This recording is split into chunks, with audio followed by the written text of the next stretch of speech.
Good morning, good evening, and good night, wherever you are, and welcome to Requiem for London Chronicles, the City of Martyrs, Chapter 2. And we begin our scene at the abandoned yet occupied ruins of the College of London, the former grand ruins of the Ordo Dracul, a repository of great knowledge, relics, and secrets that have been kept hidden underground and secured this past decade by creatures, monsters, and traps. The enlightened have now occupied the space above this area. They wish to claim the secrets they wish to obtain. They have started to build and construct above the college, surrounding it and securing it from would-be intruders. A grand construction site has emerged. But as this Easter weekend dawns upon us, many of the construction crew have left, gone home. And we are left with a bare few individuals who are securing the place, gruntled and upset that they have to work on their bank holiday weekend.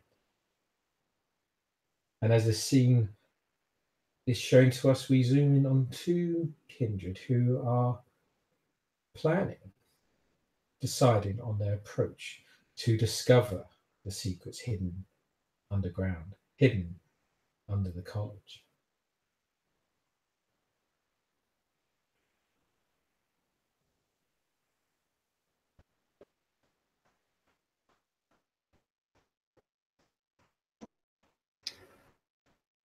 So, how do we get in? Not the front door, I'd say. Can you put your phone on silent?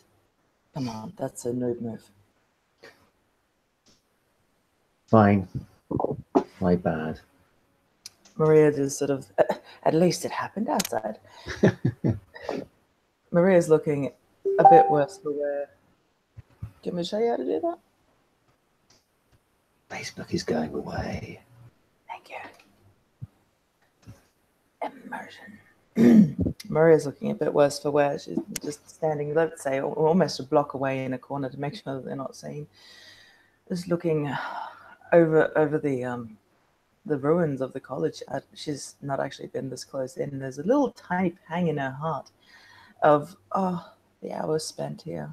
The grand rooms. Oh my God. The specimens.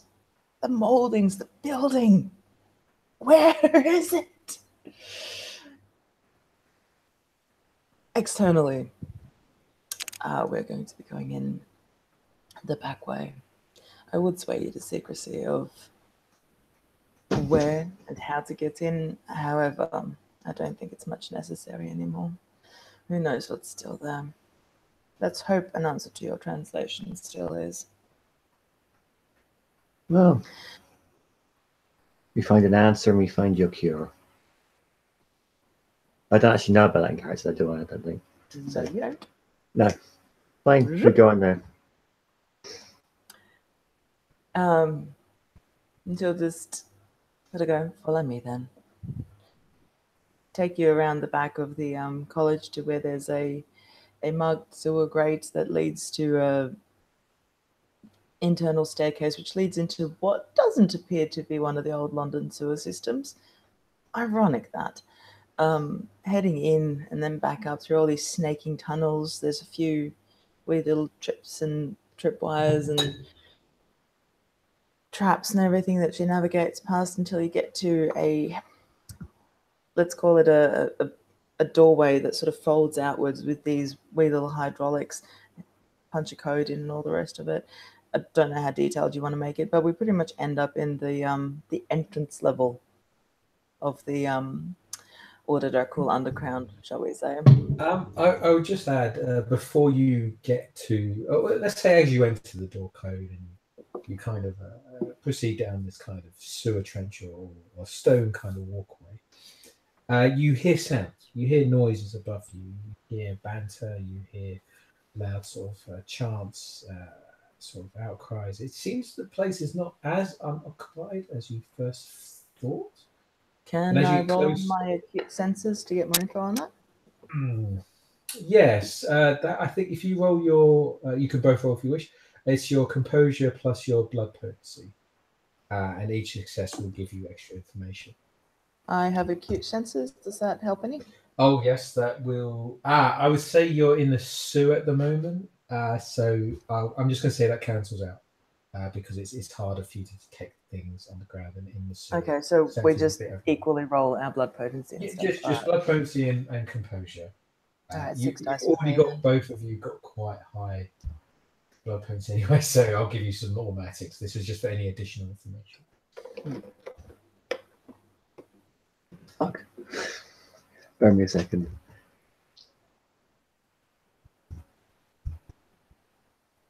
Oh, you could. Well, a 20 and a 19 and a 1-9. Okay, so that's one success.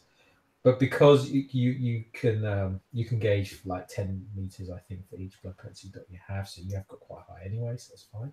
So one success from Lewis. Blue, did you want to roll or do you want? No, that was blue. That was not me. Oh, sorry, that was blue. Okay, so one success for blue. Lewis, what is your roll? So it's composure plus blood potency. Yes. So I'm rolling 7 dice. Here we go.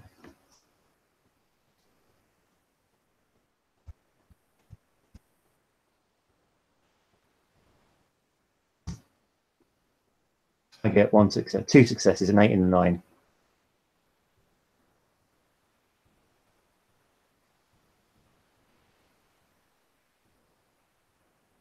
Hello. Sorry, didn't realize I was muted. Both of you stretch out with your kindred senses, and yes, the outside, you're kind of inside the construction area now. You're inside, just below the College of London, and it seems on the outside there's a few staff, a few security, but not so many. But as you go in, you realise that it seems like under a kind of canopy or under some scaffolding, there's quite a large group of mortals, people, and they seem to be sort of like celebrating or laughing or being quite joyful. And not only this, you can instinctively you sense that the old hatred enemy, that thing that all kindred despise, the flame, the bright spark that flickers in the shadow in the corner of the sewers as light filters from a hatch above. And it seems that they're burning something. They're burning things above. And I think, Blue, because of your acute senses, you can smell that. It's that wonderful smell, the smell that you quite enjoy frequently. The smell of books being burned, being destroyed above you. With Lewis, with your extra successes, your extra senses, you not only do you hear that, not only do you sense them and you kind of smell that something is burning, you hear the sounds of drilling equipment as if something is beginning to drill, beginning to spiral. You sense the earth shaking, the ground move with you. Aiden will put his hand out to the wrong field of vibrations. How long is it since you've been down here? Yes. But it seems like somebody else wants to come down here too. I can feel them, they're digging. You can just see Maria's nostrils flaring, getting that scent of burning books and old ink. And let's just say that her eyes are a tiny bit redder all of a sudden, and she just becomes a lot more quiet. There's definitely an internal rage there. And she'll just go, well, we best hurry up then. You lead the way.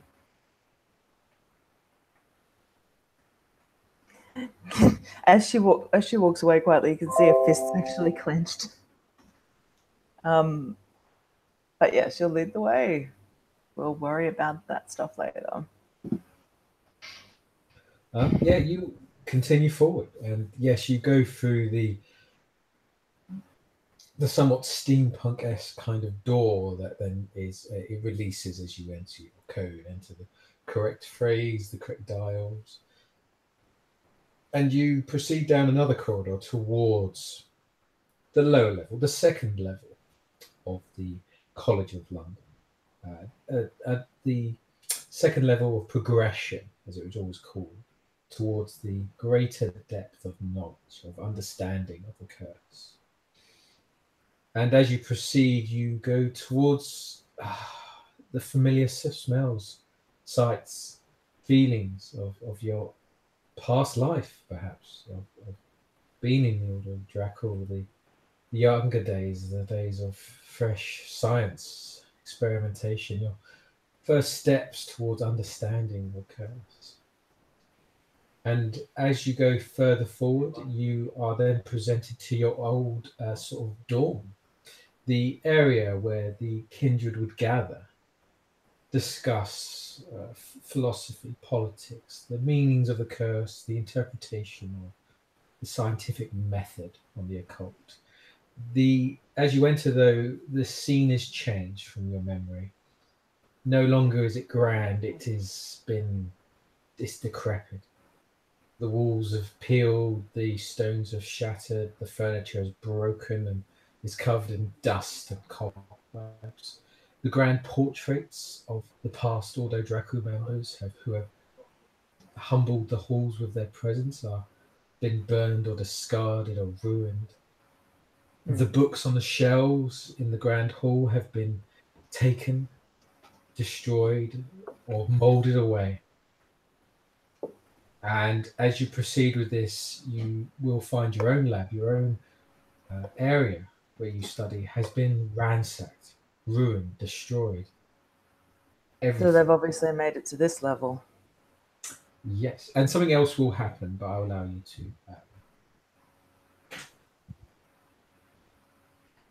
Do I still have any buzz of mobile reception? No.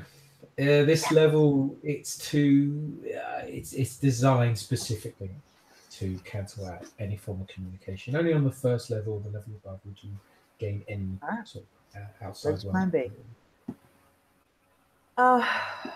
Yeah, Aiden, you might have to distract Maria to, get a game face on a bit, but I'll just be sort of going through my old lab, maybe even finding bits of my own old handwriting, etc., etc. The tube that had Gavin in it. I'll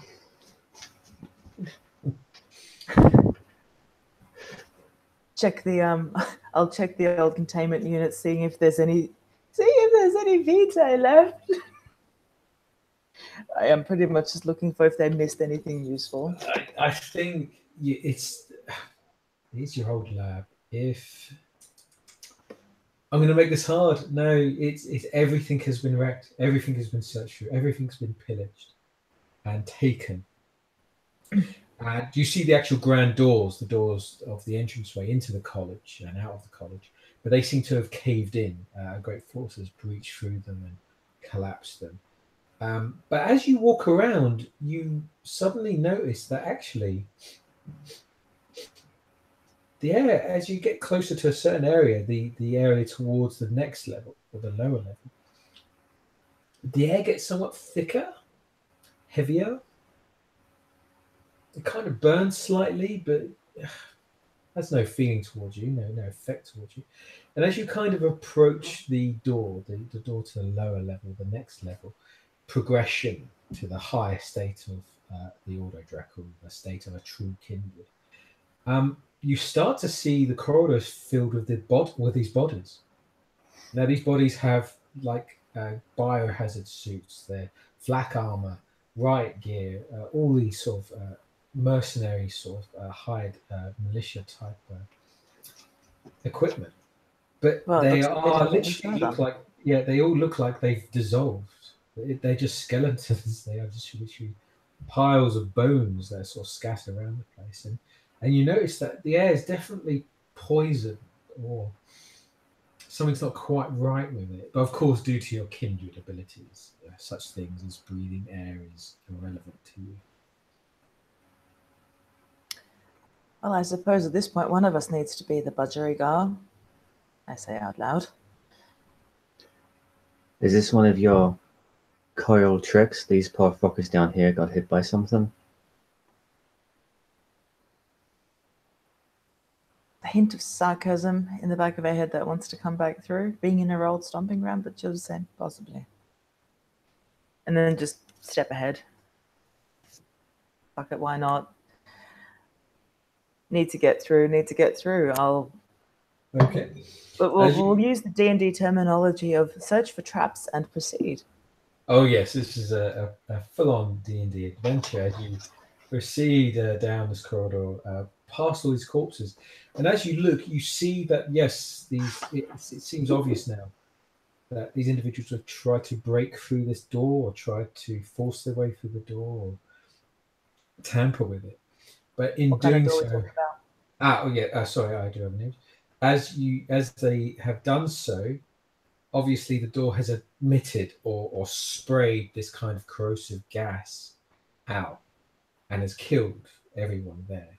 Even people in biohazard suits, even in the gas mask, it seems to have melted or corroded the plastic and has completely destroyed them. And you look around, it's like 10 to 20 bodies. Obviously, this process has been repeated as if more attempts have been made, but the door What's the waste? And as you walk forward, yes, you've seen this door before. You've been told about this door before. You have seen graves go through this door before many a time. And it involves a secret code, locks, and it's very Victorian, very old. And you even looked upon it a few times, but the mechanics of it are so backward and outdated that it's somewhat quite hard to understand. It's as if the technology went in a different way opposed to the modern way. It wasn't fashioned yet in the past. But it seems that attempts have been made to break the door down or hack the door. So it has been damaged. And you are left with this scene before you.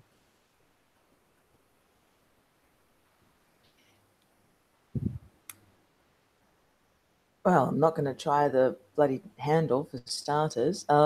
Tell me about the surrounds on the door. Are there any marks that, if there's a spray that emits, are there any marks on the door that give any indication as to where the nozzles are, spray marks on the wall, even if it's like gunk come off someone, as to where the jets actually go from? You see a hand that a roll.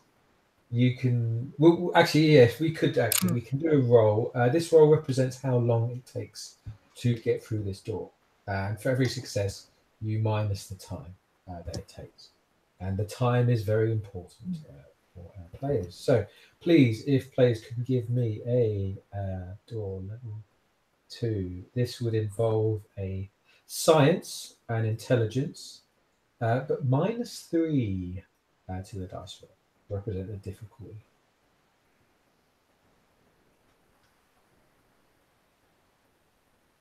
Okay. Let me just.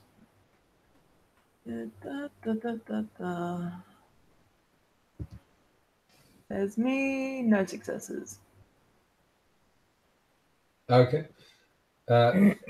Is there any science or any ability from our other player, or is he just simply going to? I have got basically I have intelligence 2 and no science, so that'd be a chance roll. It's a chance roll. You can roll that if you wish. You don't have to. You'll probably get it. Critically fail. It can critically fail. It's just in for a penny, in for a pound.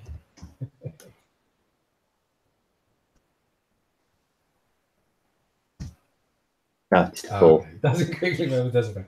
So you both look to this door, and yes, as you examine, you do see a sort of skeletal hand that's kind of been stuck on the sort of panel. And the hand itself separated from the body that's collapsed in front of you. But the hand is kind of melded with the panel. It's kind of stuck on the panel. The bones have kind of liquefied and solidified around the panel. So it takes some time to get this hand off, or bone sort of hand out of the panel to examine it properly. And yes, you can see where there have been fractured like vials that are hidden within the steampunk-esque sort of mechanical architecture. And as you kind of takes you ages to look through it and examine it, but you realize a lot of it's pointless. A lot of it's just for show. A lot of it's just there to simply delay you, distract you, to take up pointless time. And you realize the panel itself is nothing but a trap. It's designed to be there to just lure idiots, to lure fools to try to hack to open. And it takes you a great deal of time to go through the whole system, the whole door and system itself. And because you completely failed the roll, I will allow you another option where a few hours will go by, and you think a few more will go by before you figure this out. And leave up to you whether you wish to force your way through this door or proceed to just continue trying to solve the puzzle. As the hours have gone by, Maria has been working fiendishly at this door, and Aiden has been standing like a statue just behind her, just looking. What should we do now? It doesn't seem like you can work your way through. Just give me a little bit more time. Are there any visible hinges? It's a Victorian door, there'll be hinges. Can I just take the hinges off? There are sort of hinges, but again, that's just so obvious. It's just such. I know it's obvious. That's probably why. So many. I know that there's so many like obvious puzzles, obvious hints. This is a door with layers upon layers upon layers, and it's taking you ages to get through all the layers of these traps in the door. And you don't, and none of them are traps at the moment that you've gone through. But you don't know which one is a trap, and this is why it's taking you so long. It's just this long, arduous process of just taking down the layers of this door. But yes, you may try the hinges. You may take the hinges off, and as you do, the door still remains there solid. The hinges were not important. Well, that's killed an hour. How much longer are we going to be here, story-wise? There will be, you're at the point where you're both talking, and I think unless you wish to do something else, it will be another hour. Okay. Well, the roll didn't give me anything, so literally I need to wait here an hour to get that done. Okay, as you just carry on. You proceed through the task, and you realize, oh God, it's so why did I think it's so obvious and simple at the front? The door itself has this kind of dragon symbol at the front, with the dragon each showing one eye. Each is a three-headed dragon, and of course, each eye represents one of the paths of the Ordo Dracul, the core paths, the core coils, and you kind of tap each sort of eye, and the door unlocks. The door opens. Everything around the door, all these panels, the steamwork, everything else has nothing to do with the door. It was just a simple sort of piecing in the coding. But you was too distracted, too many options, too many things were flowing through your mind, and your memories are just rushing in. There's somewhat excitement as well. And as the door opens, you realize it is a hefty door. It's a full, like, reinforced layer, sort of steel door. And if you did try to back through it, it would have probably taken you just as long, well, as hard at the time as well. And an Astar presence with all the banging. So it's glad we didn't do that. Yeah, but as the door opens, you hear the drilling around you. The ground shakes. A bit of sort of scatters on your shoulder, a bit of dust. The bones rattle on the floor from the corpses that are around you, and it seems that these individuals, something is occurring outside, and it seems the Enlightened are taking a shortcut to the lower levels. So you now proceed, and as you go further forward, you now see before you a long sort of tunnel and stairs. Now, everything before seems somewhat steampunk, somewhat more modern. Now, as you go further down, it becomes more medieval, it becomes more stone. The smell of age, moss, the reek of old England, salt sort of fills you. Question. Yes. The infuriating door, as it is now called, the mechanism to get out, is it just as infuriating, or would that be easy enough to do? Should we require to go back that way? Oh no, the way out is simple. There's just like a lever. There's this. All right, perfect. Closing that door.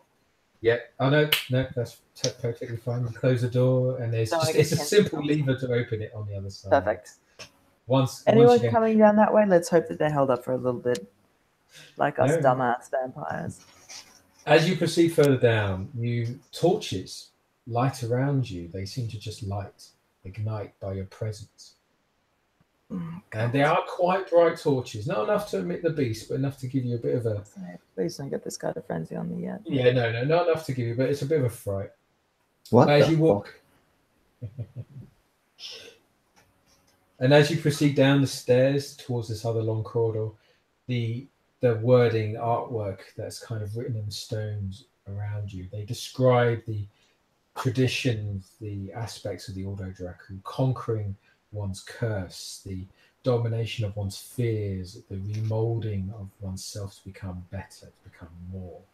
And it's as if the further you progress, the brighter the flames get, the harder the flames get. And it's all trying to prove a point that only those that are strong enough will proceed, will progress. This sort of epic journey is before you, as it were.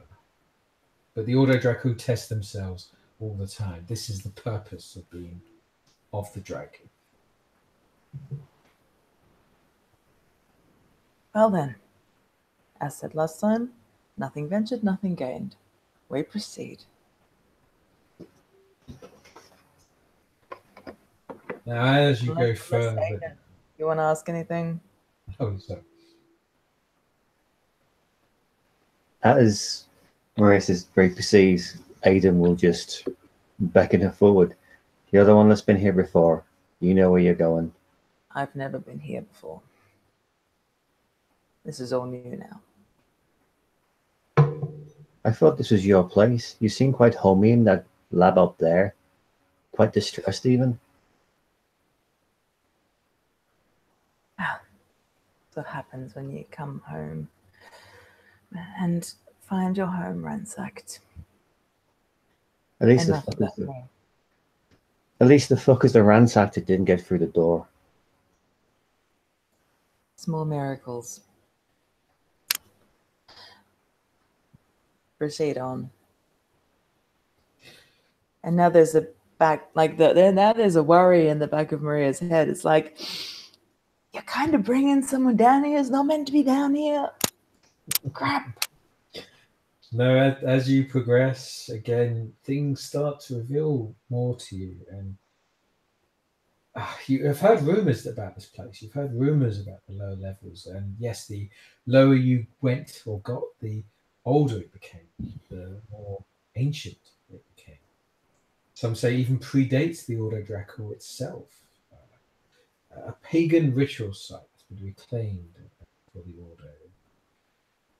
But as you proceed, you now find yourself towards three paths that split off in a sort of fork-like motion. To your left, you see a path, and the words written above the door or the path itself reads, "Only those that have conquered the beast may walk this path." Towards the middle, the words read above the door, "Only those that have dominated the weaknesses of kindred may enter." And towards the right, the door reads, "Only those that have conquered the blood and the will of man may enter."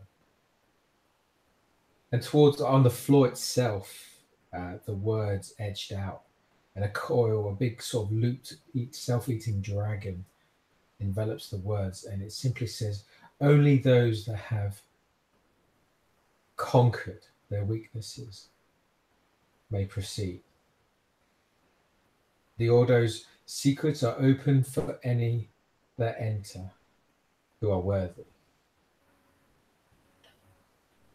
So obviously the three paths, do they all end up in the same place? Maybe, I hope so.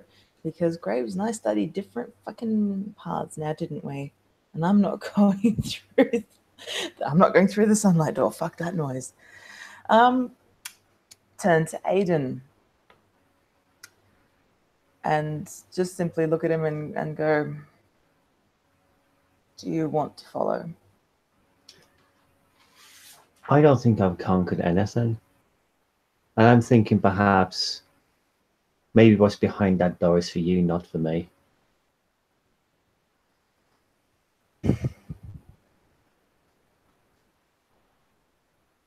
We've still got those fuckers digging from upstairs. If anything breaks through, I'll come through.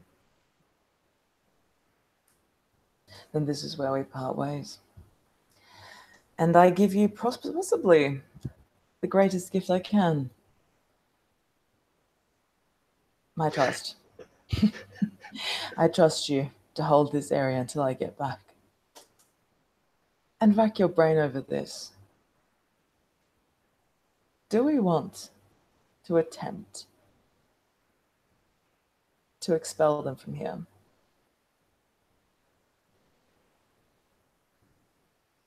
Expelling them from anywhere would be good. If you think we can get away with it, then yes. If you think it's too much, then no. How many refugees have you got in the Banshee camp? And are they homey where they are? Do you have any kindred to spare? There's no point clearing an area and then not repopulating it. Look at the histories of Caesar. There's a few. Perhaps we could work out terms when I return.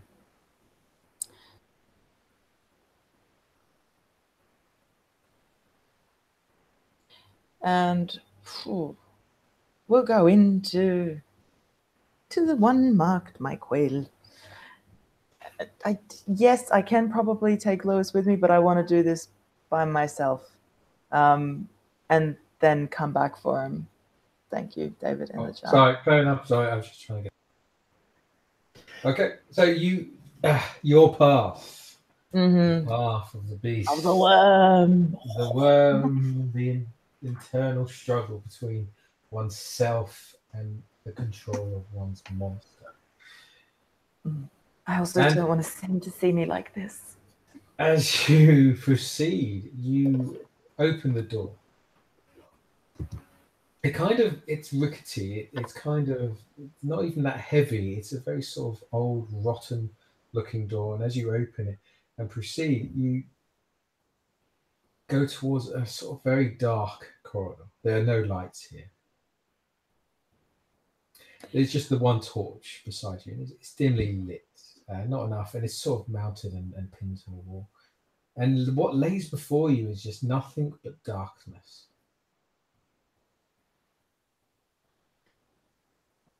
Sort of stoke the beast into standing to attention a tiny bit, mentally preparing myself to, do this. So, excitement within the beast. There's a trepidation. There's always excitement. If the beast is staring anything down, it's usually out there with a great big bloody grin on its face, its fangs out, its eyes gleaming. A chance to test myself. Properly test myself. That doesn't come often. Unnecessary breath taken. She steps on through, just straight into the darkness. As you step forward, only darkness lays before you. The walls, the stone brick walls before you become dimmer and dimmer. And even when your kindred senses kicking in and your eyes adjusting, it still overwhelms you, the darkness. It envelops you. And as you look behind you, you can still see that dimly lit torch just there in the distance. Far away, far, far away. It gets dimmer and dimmer the more you proceed, the more you push, until nothing but the darkness is left.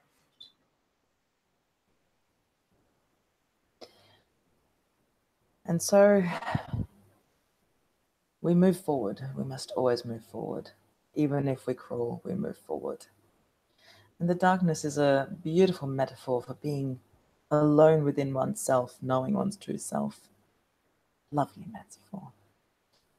So, with my human senses being of no use anymore, and even my kindred senses being stymied, being tested to their limits of visually and optically and all the rest of it, I'll give the beast a bit more rein. I need to get to the end of this corridor. And if the beast will allow me to do it, then I will allow the beast to bubble forth like the beautiful, feral, but delicate entity that it is.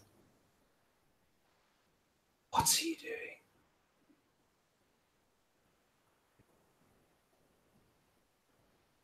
Pardon? We should head back.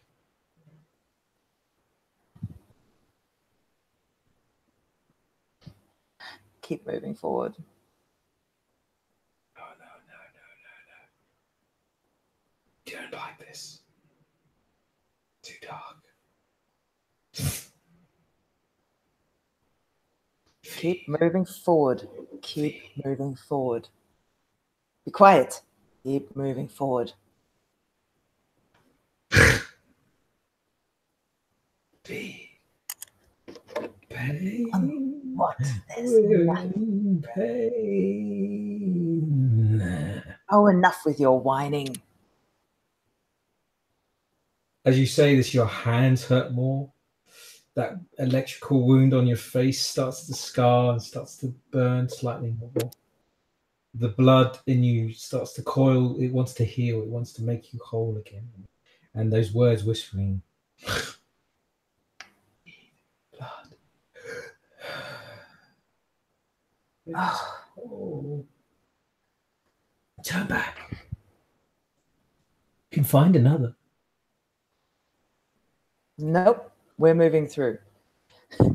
Is this external or is this beast dialogue right now? You don't know. Okay, This is new. It is, and it's not. And Okay. have you always talked to your beast this way, or is it now you realize it, or has it been amplified somewhat? It's hard to understand, and in the confusion of the darkness around you, it's just overwhelming you, and you're just left there. And even when you turn to look back where you came, you don't know. Oh no more turning. I'm not getting disorientated right now. Just moving keep going forward. forward. Yep, Keep going forward. Keep going forward. And You keep marching. I keep marching, I keep soldiering on, and with all these doubts going internally, I mean, I communicate with my beast quite a lot, and I don't know you like this. Since when are you a coward?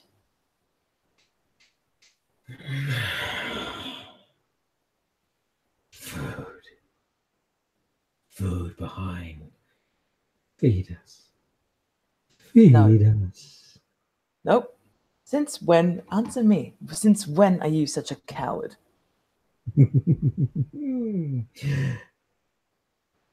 Forward then. Backwards. Feed. Eat him. Devour him. Oh, he tastes so good. In time. Moving forward. Now. And enough with your sniffling. Enough with your sniffling. Now. We want him. Now. Feed us. Feed us. I'm gonna mentally punch that thing in the schnoz because you are embarrassing me. Now we will do a roll as you try to hit your entity, the voice, and we're going to do a roll here. This just represents a frenzy roll, so this will be your resilience and composure minusing 3 due to the stress. What blood level are you at? Is it 4 or less? Blood potency is. Oh no, sorry. Blood level. Your blood. 5. 5. So you're not super hungry at the moment, but you are hungry. Not super hungry at the moment. This will be a -3. So it's resolve and composure. -3. It's a stupid question, but I have to ask anyway. Does Ride the Wave give me any bonuses? I think due to you may add coil, and yes, I'll allow you to add an extra dice due to your Ride the Wave. Okay, So you may add your resolve. coil dots and your +1 because of your, but -3 to the total +1. Hang on, let me maths this. I wasn't expecting you to let me put the coil dots in, seeing as No, it's a no, coil coil thing, dots are very important because that's the whole point. It's the path of the beast. It's controlling one's beast, and I think you do actually rule-wise add your coil dots to ride the wave. So that's a total pool of 9. Can I Is that just including the -3? well, -3 makes it 9. 6. So I'm just one above auto. Can I just auto? Because I really can't fuck this up anymore. I'm going to allow you to, but it's only one success though, so you'll just barely do it. You'll barely be able to do it. Point is, I'm doing it. I'm hurting. Okay. I'm low on blood. I haven't got time for this shit. So yes, you may auto. So you push forward. You tell it. The voices get louder and they're different. Some are feminine. Some are masculine. Some are childlike. The beast seems to take any form it wants to envelop your mind. You've never been tested this way before. The beast is really getting into your psyche. It's delving into your very deep secrets. It's whispering all those hidden truths, all those things you really want, but you deny yourself. And you push forward, and it gets to a point where you keep telling it to shut up, and you hit yourself. You scratch at yourself. You bite at your arm that points at you and calls you that failure. It calls you that miscreant that you've always been, and you injure yourself, but you continue to walk forward. You don't stop. You don't listen. You keep going. Keep going. Keep moving. And it gets to a point where you're crawling now. The voices are getting louder. They're just inside your mind, outside your mind. You're crawling on the floor. You're pushing yourself as far and as much as possible. And as you do, you see the light. You see a light at the end of the tunnel. You see that flicker of light. Yes, and a door. And this door is different. It's new. It's brand new. It's fashioned well. It's made well. You're crawling as much as you can. Your claws are edging into the stonework, and as you do, you grasp yourself forward and reach up. These voices getting louder and penetrating your mind more, begging you for them to take control, begging you to allow them the chance to feed. And as you do, you reach for the doorknob, and as you twist the handle and force yourself forward, and you roll and collapse forward, and you're exactly where you started. And we'll go to Aiden as he just sees you literally walking in the room for 1-2 seconds and then rolling back out. If Aiden is there, sorry, we will otherwise speak further. If not, I'm here. Oh, you are here. So yes, literally, it's been like 5 seconds, about 10 to 5 seconds, as you see her crawling back out of the door.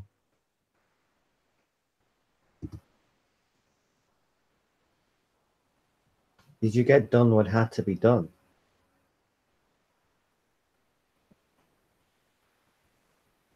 Just staring wide-eyed at this door. Just not saying anything. What?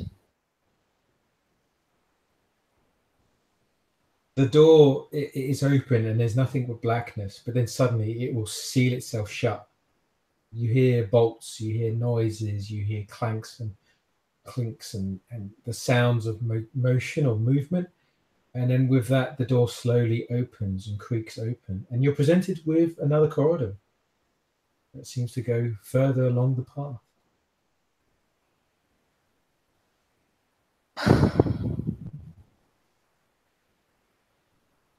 I'm getting angry now. This is bullshit. I have not worked this long and this hard to be played with like a mouse in a laboratory. I have not worked this long and this. I'm probably just monologuing now. Aiden, you're completely ignored. I'm just wandering around like an Italian, with the hand going. I have not worked this long and this hard for you little shit, to pussy out now. It's almost like I'm whipping myself into a frenzy, and then just take a moment, just put my head against the cool stone and just go, no, no, no, no, no, no, no, no, no, no, no, no, no, no, no, no, no, no, no. This isn't how it works. This isn't how it works. Are your people testing you? Calm down. Oh, please, pick a path, any path. She'll just say with a smile, and she'll turn back, and you can see she's clawed at her face, and bits of skin are missing, and probably like half of her jacket's torn off as well. And she's just like, "Oh, please, before you start being snarky at me, have a go." So just to add whether confusion or not, but the door that closed before you and is open, it's a brand new path. It seems to lead towards further So down. why is this guy here? So what? So why is this guy here? I left him at the back end. You don't know. It seemed like 20 minutes you was there. For some reason, only 5 seconds passed, and now you're back. And the door has now changed, presenting the path forward, the path onwards, towards the third level. Onwards we go. Onwards we go. We collect ourselves and onwards we go. Fine, I follow you then. So to Aiden's thoughts as he sees the rambling and the bizarreness of this. Aiden is just looking at this and he's seeing his colleague just get more frustrated and angry, and he can kind of connect with this because he's no Aldo Drakul, but he knows how within his own clan, within the Banshees, you do get the older kindred do like their tricks, do like their tests. So at the moment, he's just standing back and just looking on as Maria gets tested by her covenant.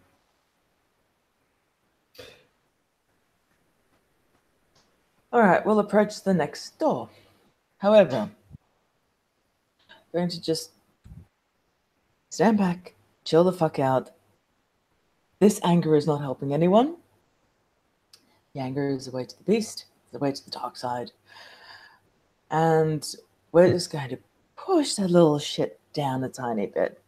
Because if this has already happened in the first stage, it's going to get worse. Calm down. And then proceed. Now, as you go further, the corridor stretches out, and of course, it large sort of steps that lead you further down and further down. It seems like you're walking forever. It takes quite some time.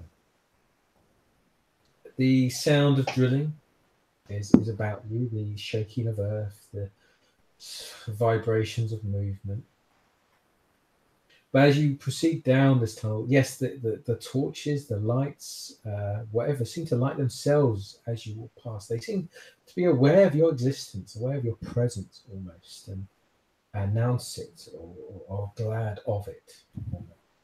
The air is quite dense and foul, the smell of death and rot. And towards you, Aiden, definitely as a banshee, you sense the presence of death. You sense the presence of great death here. Ghosts, whispers are speaking behind you now. The sensation of the horrors, the feeling the need to avenge those that have passed here starts to echo at the back of your mind as you proceed further down. It seems your people have been quite busy here. You've left quite an echo. Since the beginning of time, I dare say. But I don't feel it like that.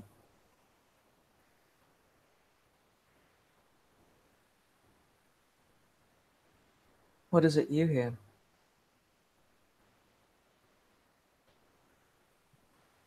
I can sense some people that have passed on but not entirely passed on, and they don't seem to be very happy. Are they ever?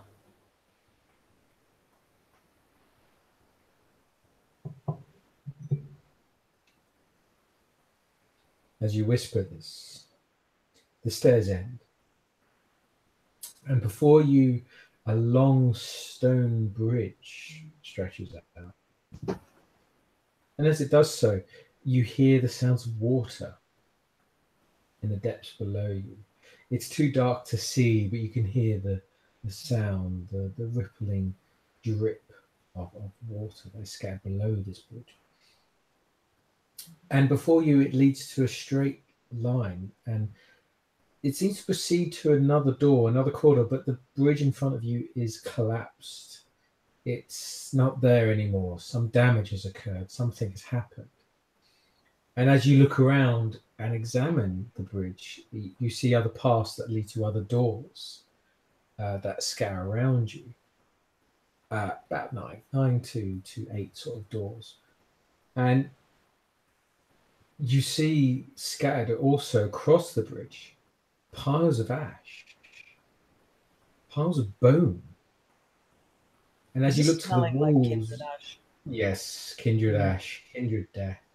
And as you actually look to the walls scattered around, you see scorch marks where it appears as something has literally burnt the very person into the wall, into the shadow has been burnt onto the wall, as if some great light has come here, as some essence has just literally destroyed these kindred in seconds, fraction of a moment. And there's at least what you can determine 9 to 10 kindred ash piles, corpses, skulls laid about you. And the bridge in front is collapsed, and you are presented with 9 doors.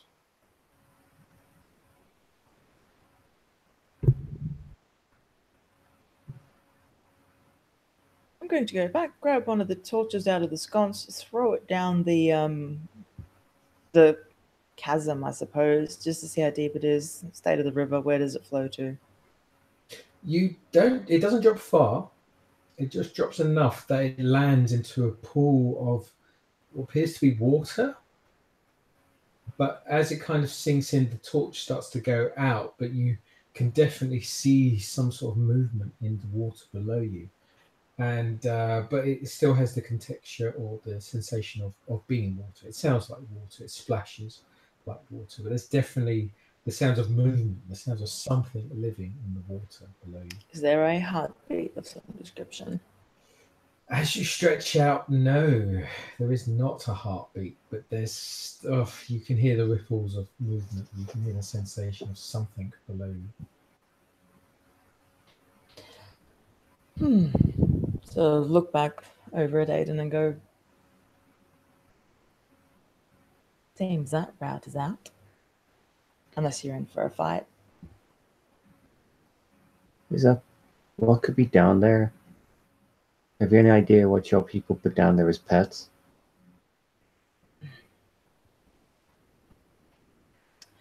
I think we actually really enjoy not telling each other anything. Isn't that stupid? Well, I'm sure some Ancilla somewhere is laughing in torpor. Infuriating, I know. So, 9 doors. Do they have any markings on them? The doors before you, they seem to have written words or images around them.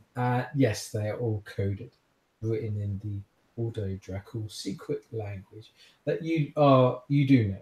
You are aware of, due to your status, you are aware of it. Some of it is quite unique. It seems each lab, each place has its own unique kind of dialect, only understandable to the one that's written it. But there's like a friendly message of Professor such and such, the caretaker, the Sky Lord. It seems each lab has its own. These are the labs, it would seem, of the high members of the Ordo Draco, the council, the representatives of the Ordo in England and actually Europe itself. These are the high sort of laboratories. And as you look, I'll give this to you as a freebie. One of them is marked Graves. I thought about as much. In the meantime, what were you going to say, Aiden? so there's the doors, and then there's So there's a bridge, but the bridge is broken. And Yeah, then so you are presented, you're on a bridge at the moment, Okay. and the bridge is collapsed before you, and there's a large sort of somewhat chasm between you and this other room or another place at the end of this vast sort of chasm or corridor before you. But the bridge also leads past towards these rooms beside you on the left and on the right. And each of these rooms are labeled differently and marked differently. And that's the scene before you. That's what's presented before you. And the sounds of movement of something below you. Well, I don't really fancy jumping. So which door do you think you want to go through?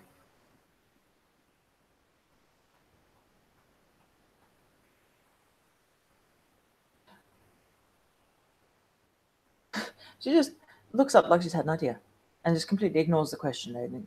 Are there any chains about? Yeah, there are a few chains scattered above you, scattered around you, but they are quite out of reach. And to put them together or to form anything would take. And as you even think upon this, you hear the sounds of drilling above you, the sound of movement. There's more people. Something is proceeding further in front of you, I must admit, because of your failure earlier. Let's go into Graves's lab. Now, as you proceed, you go forward, and it's to the sort of earliest right-hand side of the bridge, and it's as if each of these doors, the further you got along the bridge, the more worthy, the more noble the door, the more higher ranked you are. Graves, of course, is the first door. It's very early. It's very humble, as it were, and quite simple. The other doors are very old and much carvings and ruins, but Graves' doors is more modern. And then, as you go through it, there is... I just need to look up something quick. Right, I'm going to do a general roll here because this would affect the scene and further onwards. If everyone could just give me a dexterity and athletics roll, and this just represents something that will happen a bit further on.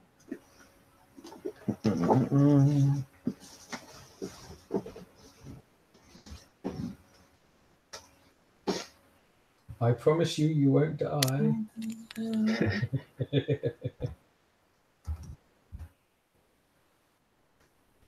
What am I doing?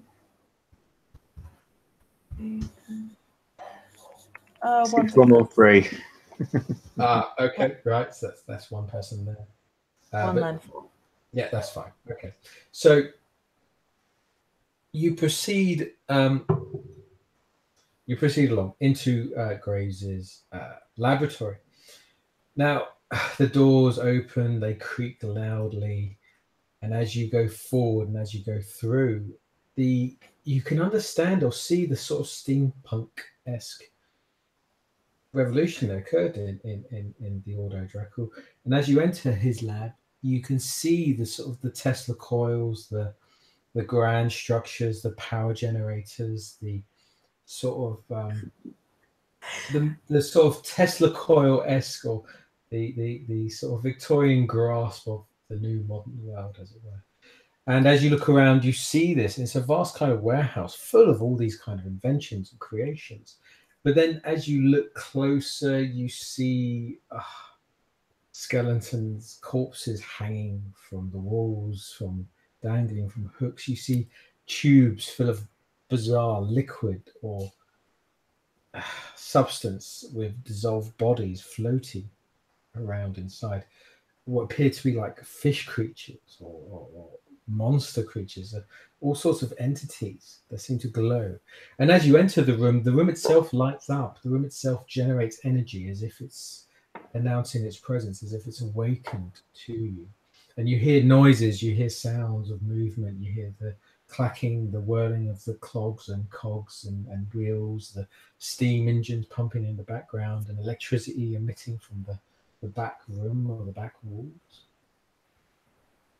And you're presented with a scene of a scientist lab, a mad scientist lab full of creations and notions you're just unaware of. And as you look around, there is a corner which seems to be more of a private area, a study area.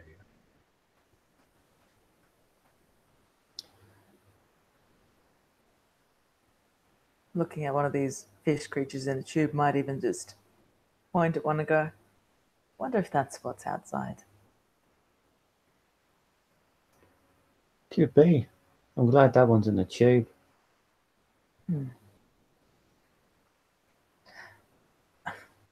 I'm surprised neither of us got an electric shock coming through here. Seems to be into that. Well, let's keep being surprised about not being hit by anything. I'm quite happy with that. It's a matter of time. I'll start going through the dude's paperwork. Is the cure here? Please let the cure be here. As you look and you proceed to Grace's office and you proceed to this corner of this kind of big warehouse area, and it's again dusty, badly lit, and as you look you just see this vast map of London before this desk. Scattered notes, it's all been quite decayed, rotten. The notes have not been kept well, the paperwork's very confusing, coded, uncoded, madly written. Graves is always quite organized in his workings, but this is the workings of a somewhat madman, someone desperate, someone quick, not going through the proper motions. He seems to be skipping steps almost through all the sort of scientific notes of everyone. But he's trying to find something out. As you look through all the paperwork and the notes, you discover someone. He's trying to figure something out, and we'll do a roll there. Aidan, I just want to ask, what would your character be doing at this moment? At this moment, he's just looking around this alien environment at Maria digging through whatever she's digging through, just looking at all these bizarre contraptions and just trying to be ready if anything happens, because can we still hear like the digging from above as well? Yeah, and the burning book. So there's a constant threat here. So he's just there biding his time. He's looking at Maria, like hoping she can do whatever she has to do. Okay, from Maria, just to represent how many successes you gain more knowledge. If you can do me a wits and let's say academics roll, and let's just say no difficulty, just how many successes. Can I use a willpower? You may, yes, of course. You may use a willpower at any point if you wish. Because yes, this is looking through the corpse of one's master. You must. Okay, that's 2 successes. So 2 bits of secret information. So something will happen to you, Aidan. I'll get to you in one moment, and something will happen to you, Blue. So we'll go through Blue. As you're looking through the notes, you're looking through the paperwork. It's scattered, it's mad, and it's definitely sure that Graves was searching for something. And he's searching for this for like, as you look through the notes, like it dates back like 100 years. Some of the notes are dated like 19th century, going into the 18th century. It goes on, and he seems to be searching for something, a connection between certain places and areas. The maps all link up, and he seems to be searching. It's similar to the diary that you translated. He's searching for this demimorph, this entity, a creature below London, it describes, that is gathering strength, that will emerge, that will destroy us all. And he's searching for a way around it. He's searching for a clue, something to stop it, something to destroy it.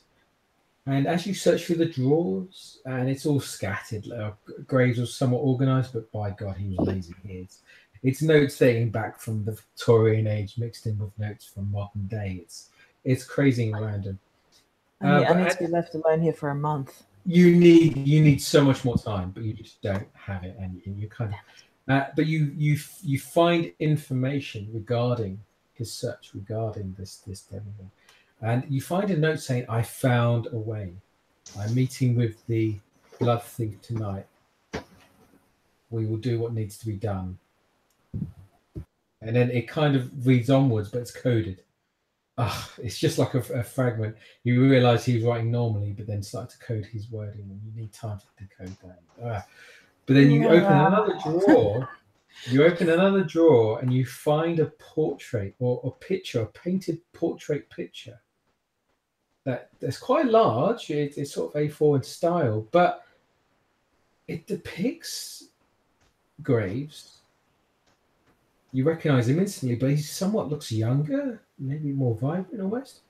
But he appears to be in a sort of a black coat with a swastika Nazi emblem on his upper arm. Oh, we all got that. And then, but you also see Michael May standing next to him. Then you also see John of the old Carthian movement standing next to him. And then you also see, you've never actually put the image to mind, but you recognize the face instantly. And it is of your mother, the great silent keeper, the conspiracy of conspiracies, standing there. And they seem to all be standing amongst themselves, proud. And it kind of gives you a date of 1943, something gang,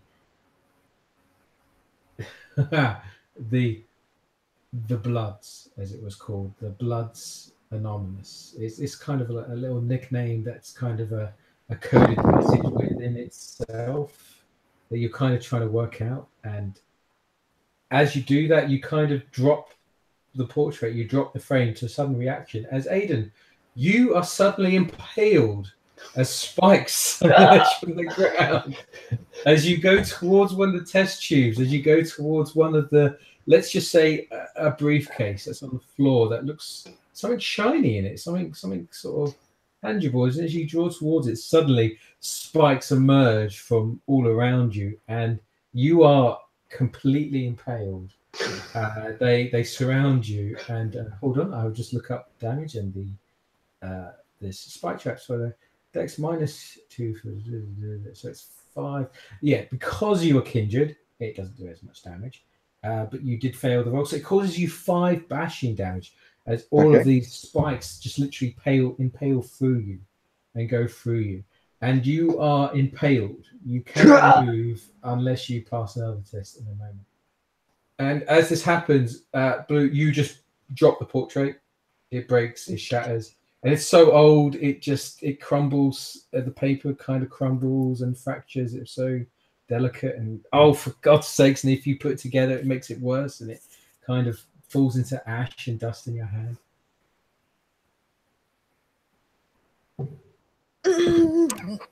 There'll be time for that later. Map. Game face. Map.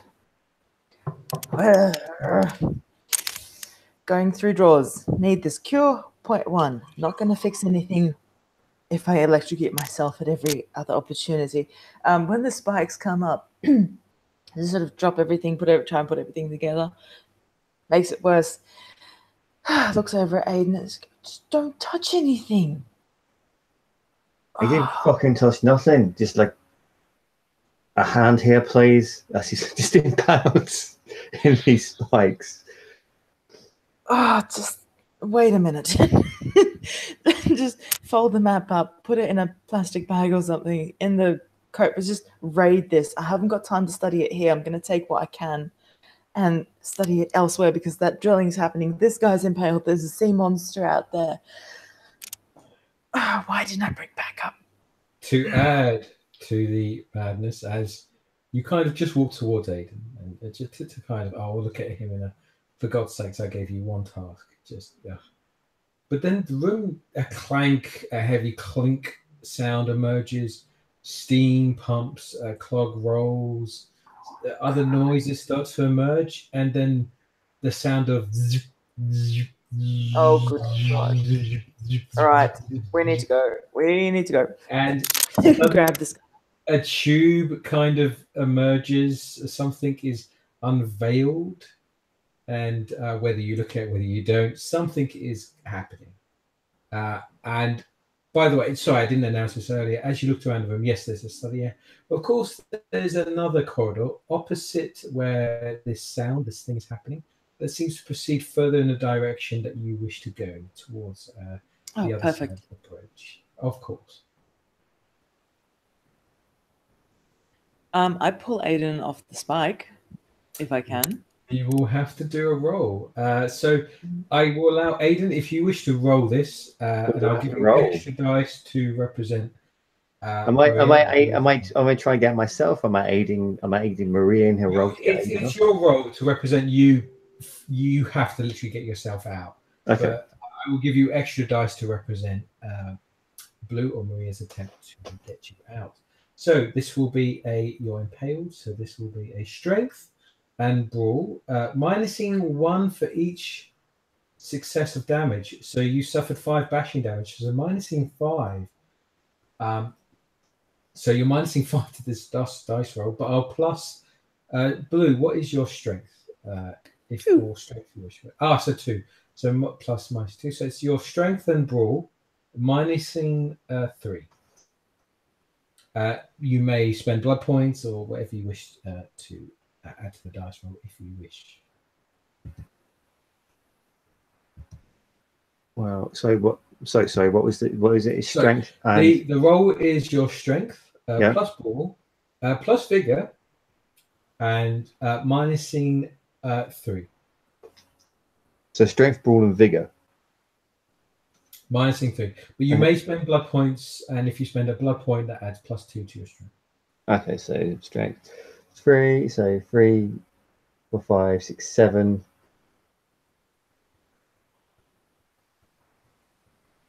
8 dice. Here we go. Oh wow! You may trade that in for an automatic success if you wish. There's quite a lot of dice there.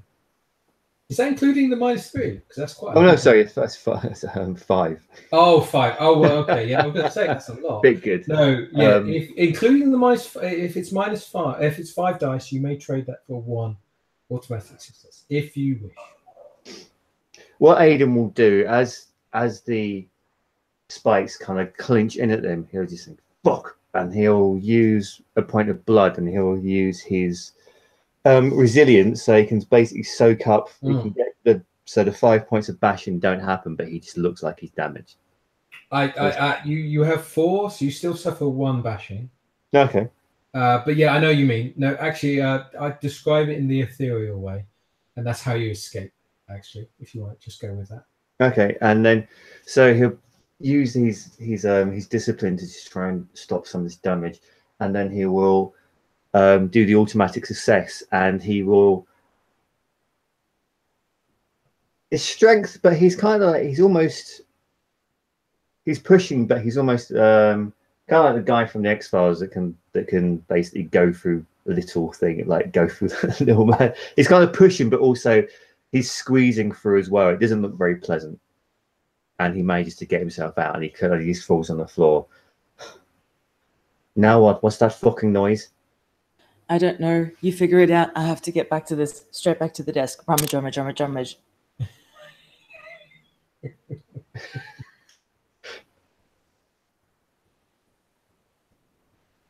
No, literally. If figure you it out. search the desk, I'll give you another roll to represent more information. But yes, that thing is coming out of the test tube at the moment.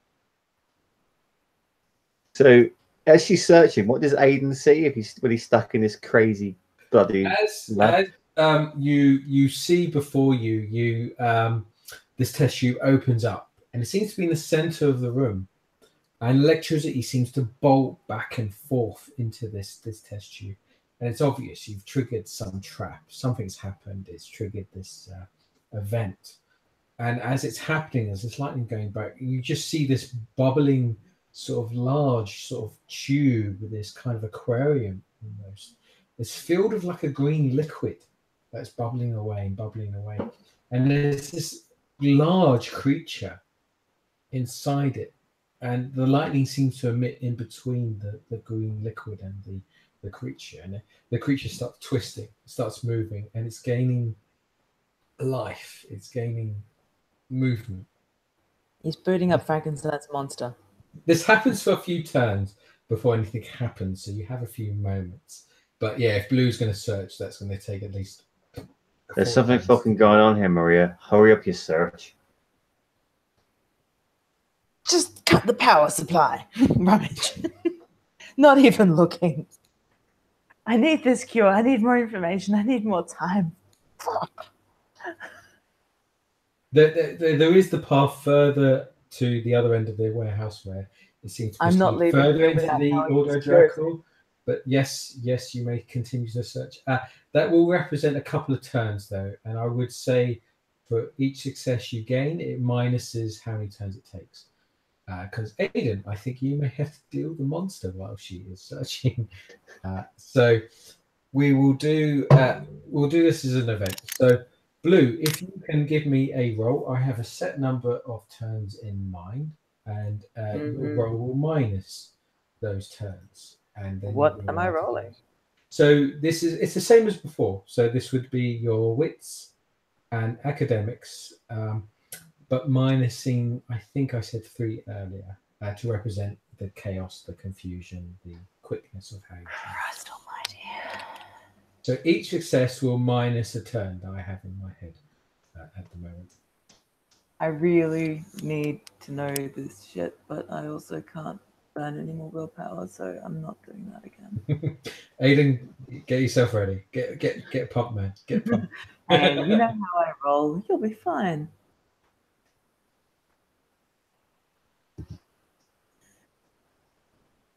One Hey. success. 1. Okay, so that was 5 turns that have now been reduced to 4. So we go towards, we will basically, yes, you achieved 1 success there, and I will give you a further bit of information, Blue, in a moment. But we'll go to Aiden. And Aiden, you're just watching, like Maria, just searching Graves' desk, looking at the codes, desperately asking, just find something, do something. It doesn't matter. But as this creature starts to twitch, starts to turn, the glass shatters, the liquid, the ooze, the substance just splashes before you, splashes around you. And you see now in front of you the back of this creature that starts to breathe as if breathing for the first time, as if breathing new again. And as it does so, it has these implants, these mechanical or strange sort of machine-like parts stuck in its body. And as it turns, electricity starts to emit from it, starts to spark from it.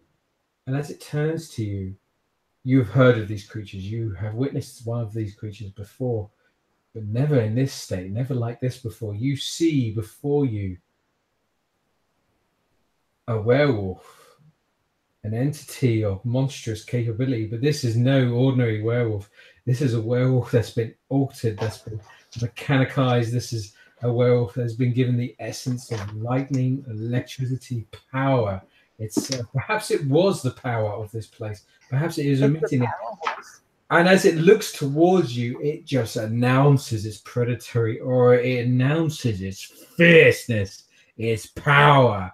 And electricity spawns and scatters across the room as it roars. And its predatory aura faces yours. What do you do? His predatory aura will like fight back.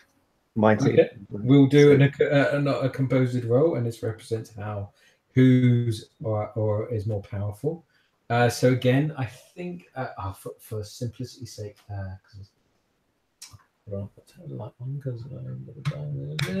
so which aura are you going to use? Your strength, your presence, or your intelligence? Which kind of beast are you emitting? He's like going to go quite basic here. He's going to if he's being faced off with this like that werewolf creature, he's going to go with his strength. So he's like, okay. So it's your strength dice pool. Yeah. Plus your blood potency, and that would be opposing this creature. And so 4, 5, 6, 7. 7. Wow, yeah, this creature's only rolling 6. So wait, 10, 9, 9, 9. Oh wow, okay, this is going to be good roleplay stuff. Okay, so hold on 1 second. Let me just type that up.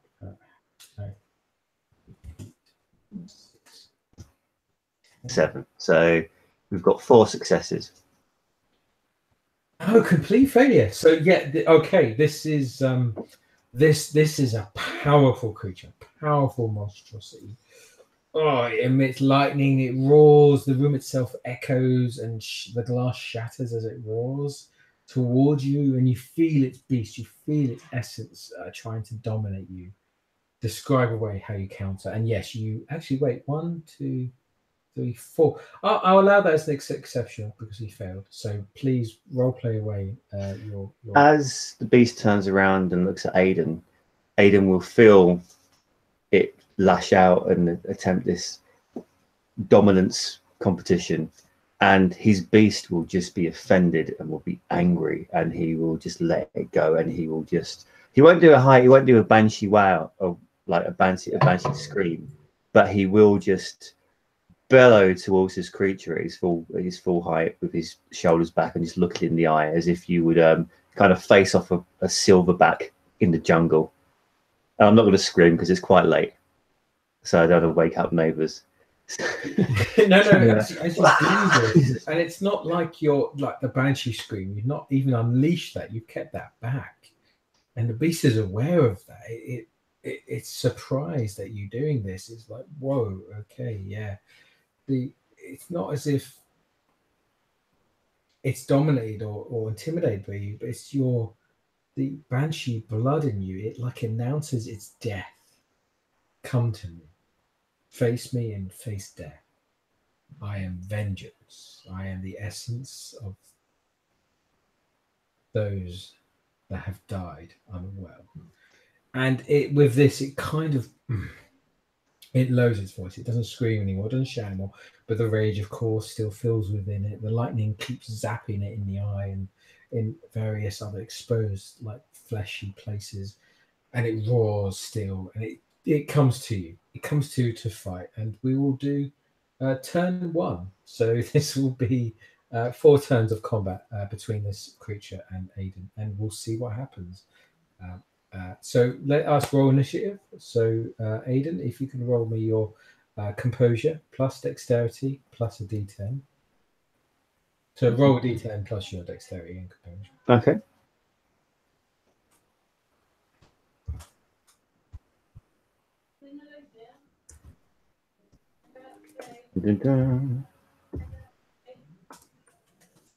Let's roll for this creature. It's rolled a 3.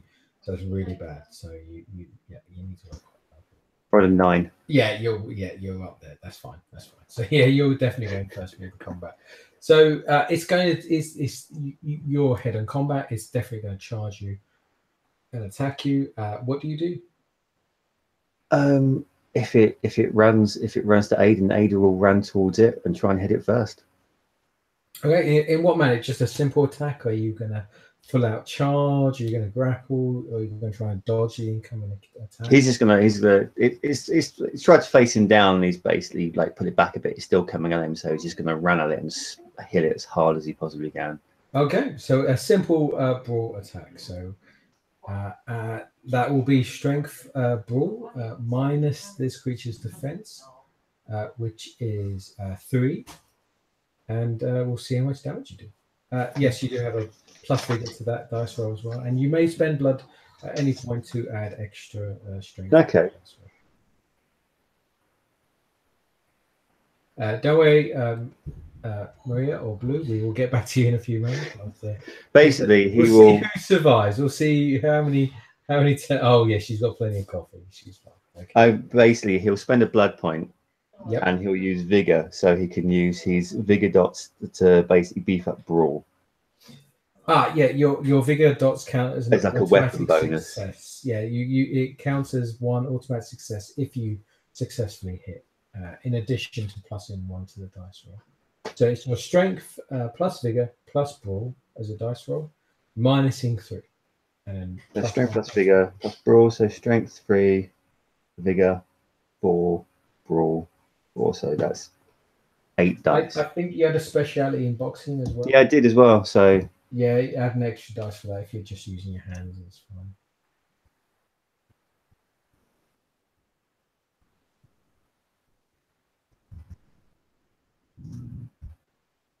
Wish we had the old dice system. It looks so cool when you rolled it on the screen. Oh, 2 successes. 2 successes, and you've plus your vigor, so that's 3 automatic. So there's 3 hits there. So you He'll just charge into it and just try and whack it in its snout as hard as he you hit it in the snout as hard as you can. And yes, you do. And actually, yeah, impressively, it dodges, it weaves, but you manage to hit it. And yes, you cause like 3 bashing damage. You smash it right in the face. And its snout, oh. But as you do so, it just turns to you and just looks even more angry and just. And now it's going to strike you, but it will -2 to its attack pool because you have dominated it. You have intimidated it for the rest of the scene. So its attack pool is, let me just work this out quickly. Power 5, skill 3. It's -2, so that's 6 dice, but it does have the 2, so 7 dice. What is your defense? My defense is 2. So 7 dice, that's 5 dice it will be rolling. So we'll see how many successes it is.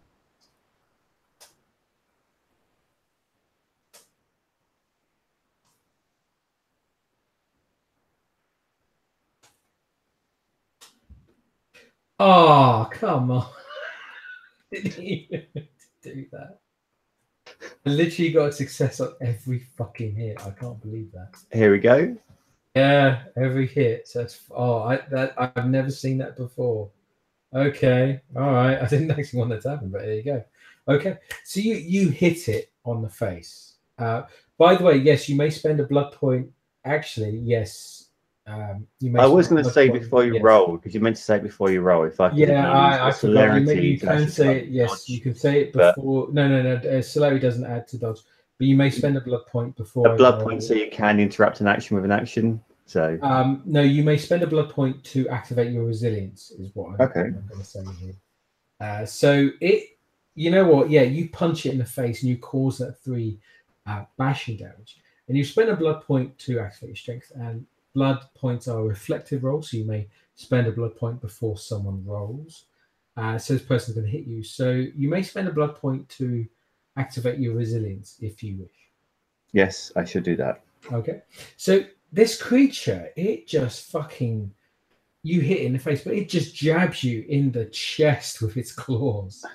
With its lightning claws, nonetheless. Lightning claws. Now, as it does this, it jams into you. But it's so weird. You're like gooey.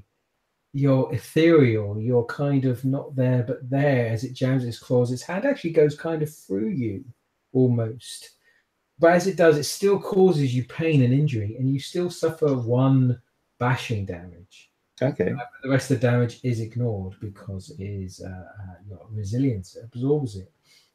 You would suffer the 5 bashing, but ignore that. So you suffer the 1 bashing, but as it does this, lightning emits from it, and this will happen at the end of every turn, and you will suffer 5d bashing damage to represent the lightning force hitting you. But you have got your armor activated, so actually it will. I think your armor will just absorb it unless I roll extraordinarily well. No, yeah, only 1 bashing damage, so your armor absorbs that additionally.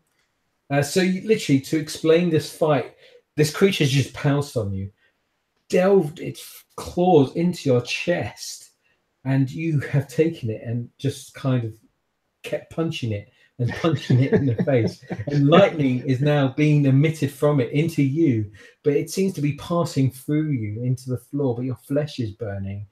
I can imagine chest is kind of like impaled on this claw, and he's still whacking this thing. Yes, and that is turn 1. Kind of death embrace. So we're going on to turn 2. Turn 2, and then we'll go to blue, and then perhaps after that, blue something will happen. So now is your turn, Lewis, once more. So Lewis, what do you do after this creature? It's a fierce fighter. If you was mortal, you'd be dead right now. But of course, you are not. You are kindred. You are emboldened, immortal, invincible. Now, what do you do? He's going to keep like now it's basically locked into him. He's going to keep jabbing it, like punching it at close quarters. So again, he's just going to keep trying to smack this thing down. I am going to say you may go all out fighting, and if you do that, you don't have any defense. You plus 2 to your attack roll. That is an option. It's the equivalent of charge. You just full out go. I'll Fuck it, let's do that. Okay, so whatever, it's brawl plus strength plus vigor plus 2, and then plus any blood. So brawl You want to for spend it. strength. You may spend quite a 3. bit of blood actually. So up to you. So brawl for strength 3. Sorry, I apologize. Before you do that, I just have to announce the damage. You're just punching it in the face. As you do that, as you're punching it, you broke its jaw. A tooth has flown out. But as you do that, suddenly it heals. The jaw corrects itself. The damage you've done sharpens, and the 3 bashing damage you've just done is removed. It's gone. Okay. Werewolves. So, all right. So, but I'm now in the process of just trying to smack it down again. Yeah, so sorry, I should do that first. The damage you've just done to this creature, it seems to have just healed. So now you may have the option to do whatever you wish. So it's brawl, strength, and so what else was it? Plus vigor and plus 2 dice. But then you're minusing 3 dice because of its defense. 4, 7, 8, 9, 10. So it's down to 7. And you said I can spend blood points to beef up the dice roll? You may spend up to your blood potency in extra dice. So each blood point you spend adds 2 to your strength. So 7, and I am going to spend 4 blood points. Wow. Okay. So that's like 1, 2, 3, 4. That's going to be 8. 5. Is it? So it's 2. Is it like 2 dice for each? You get 2 extra dice for each blood point you spend. That's so that's 8. 1, 2, 3, 4, 5. Oh no, 4. So yeah, 8. So that's going to be extra 15. Dice. That's 15 fucking dice. Okay, yeah, you can do that if you wish. If you wish, that's a lot of blood, though. It's a lot of blood. That's the thing. So let's roll it. Roll 15 dice, and wow. You know, there's a lot of people out there to drink from. You know, we shouldn't be scared of drinking blood. They'll wait for you to drink from them and see what happens. Come on, be a good roll. Well, 2 10s. There's 2 10s. 9. That's not enough. Hold on. Warning. 10 is the maximum count for repeated command. So I didn't have a 5 then. So yeah. So roll an extra 5, 6, 7 dice. 7 dice because you got 2 10s. So 7 dice. So you got 3 successes already. God, well, yeah, this should do it. so 1, 2, 3, 4, 5. There's an exceptional. There's an exceptional because you caused like 5 there. So yeah, it's 5 bashing damage. So describe away. Go on, describe away. He grabs him and it's electrocuting him, and he punches it in the face, and it just re-heals itself, and he just thinks, "Oh, for fuck's sake!" And he just lets, and he just feels the beast suck up, just use some of the blood inside him, and he feels the power course through his veins, and he just screams and wows at this thing's face, and he just keeps just where he saw it heal up, he just keeps hitting it and hitting it and hitting it and hitting it, just wanted to beat it down. Like, fuck you and your fucking regenerative abilities, you fucking thing, whatever the fuck you are. No, and as you do so, you expose that you actually crack the metal kind of helmet this creature is wearing. It kind of smashes through it and it breaks it, and it exposes this skull, this brain tissue, this kind of large wandering eye that seems to be scattering, examining the room around you and zooming in on you every now and then. And it seems chaotic, it seems mad itself, and lightning keeps zapping its brain, keeps zapping its very being. And as you hear, because you've got so many, you've got quite a few successes there, so you actually kind of push it away, you push it aside for a moment, and I'll allow it to skip that turn. It's kind of big, and plus the dominance you did earlier, so it's kind of it kind of recoils, it kind of goes back into a bestial moment, and it takes a few moments to heal itself, to recover the damage that's just been done to it by you, by the sheer brute force of what you've done. And now it's just you standing in front of this creature that's emitting this lightning with your ethereal form, your ethereal kind of body being more dominant, present.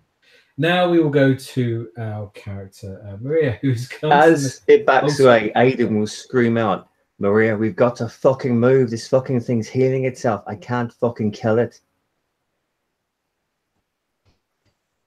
Just 1 more minute. And look up and go, "Oh, okay." No, gather what I've got. as this is all happening with the fighting, you are looking through the drawers. You're looking through the paperwork. You're just hearing the sounds of screams, lightning. A zap actually goes past you every now and then. It sets fire to some paperwork on the wall, the map on the wall. But you continue just to keep yourself focused. Keep yourself focused. And as you do, it just you go towards the lead of where Graves was like, yes. I found a way to stop this. I found a way to kill it. I found a way. Okay. Yeah. No. Book. Okay. No. What's this? Essex girls go wild. No, that's not it. Okay. You keep going through all the drawers and keep going and searching until you find one book that you keep hold of. One book that you see and you know this isn't a book that shouldn't be here. This is a book that's been hidden or snuck here or kept here. And the cover itself just screams. And actually, the way the book is made, the material is not quite right. It's metallic. It's not paper. It's not leather, but it still gives a sense of age, the sense of a time about it. And as you kind of look through the book, hold on, I do have an image and I can't find it. Yeah, it has the cover of these two entities, this positive, this negative. It's on the front, it's on the back. But where does it begin? Where does it end? And as you even open the book, not opening it, I can even tell that. Yeah, okay, even that on itself is enough. Winner, chicken dinner. Call out Aiden. Got it. And then in the back of my head, go, haven't got the cure. Fuck. Go, run. So we are still in turn 2. So we'll happily say, yeah, Aiden, you're still first. This creature is a bit wary of you. It's about to pounce back. But Maria has announced, like, yes, we're good. Go. It's startled for a turn. Can we use that turn to flee? Well, for certain individuals that have celerity, they could flee very well. But I'm going to leave that up to you two. You both have the pounce on this creature. So what do you do? Oh, fuck. So yeah, Maria, you look before you. You see Aiden facing off this werewolf regenerative lightning creature, and we're not getting out of here without killing this, are we? I'm leaving it up to you. You have the first turn. So this lightning creature, regenerative lightning creature, is looking at you, and what do you do? That has it got a heartbeat? One. It does have a heartbeat. Sorry, yes, I should have said that earlier. It is alive. It does seem to breathe. It does seem to be a creature. This is either going to be the most boss thing I do or the biggest failure of my life. Oh, no. Okay, right. If it has a heartbeat, it has brain activity. If it has eyes, it can be dominated.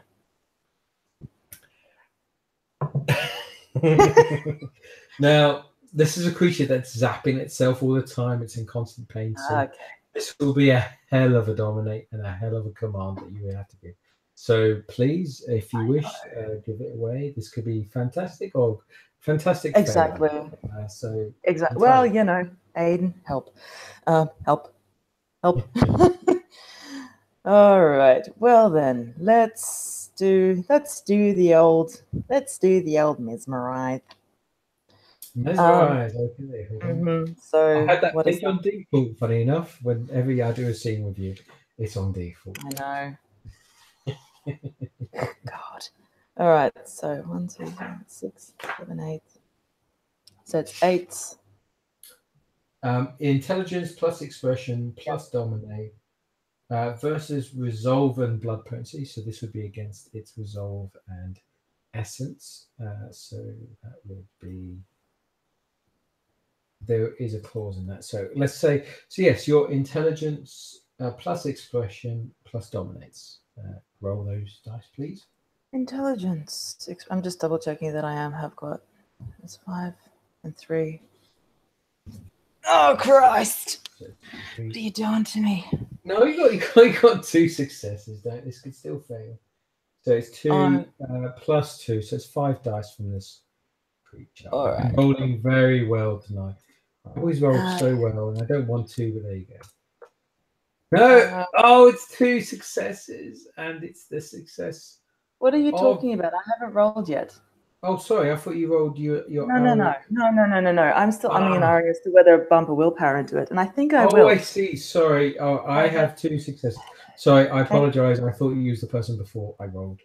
Okay, No, so this it is your this- intelligence plus expression plus your dominate, and yes, if you wish to bump a willpower into. Okay, so I'll need to roll one more after this because that'll give me a dice pool of 11.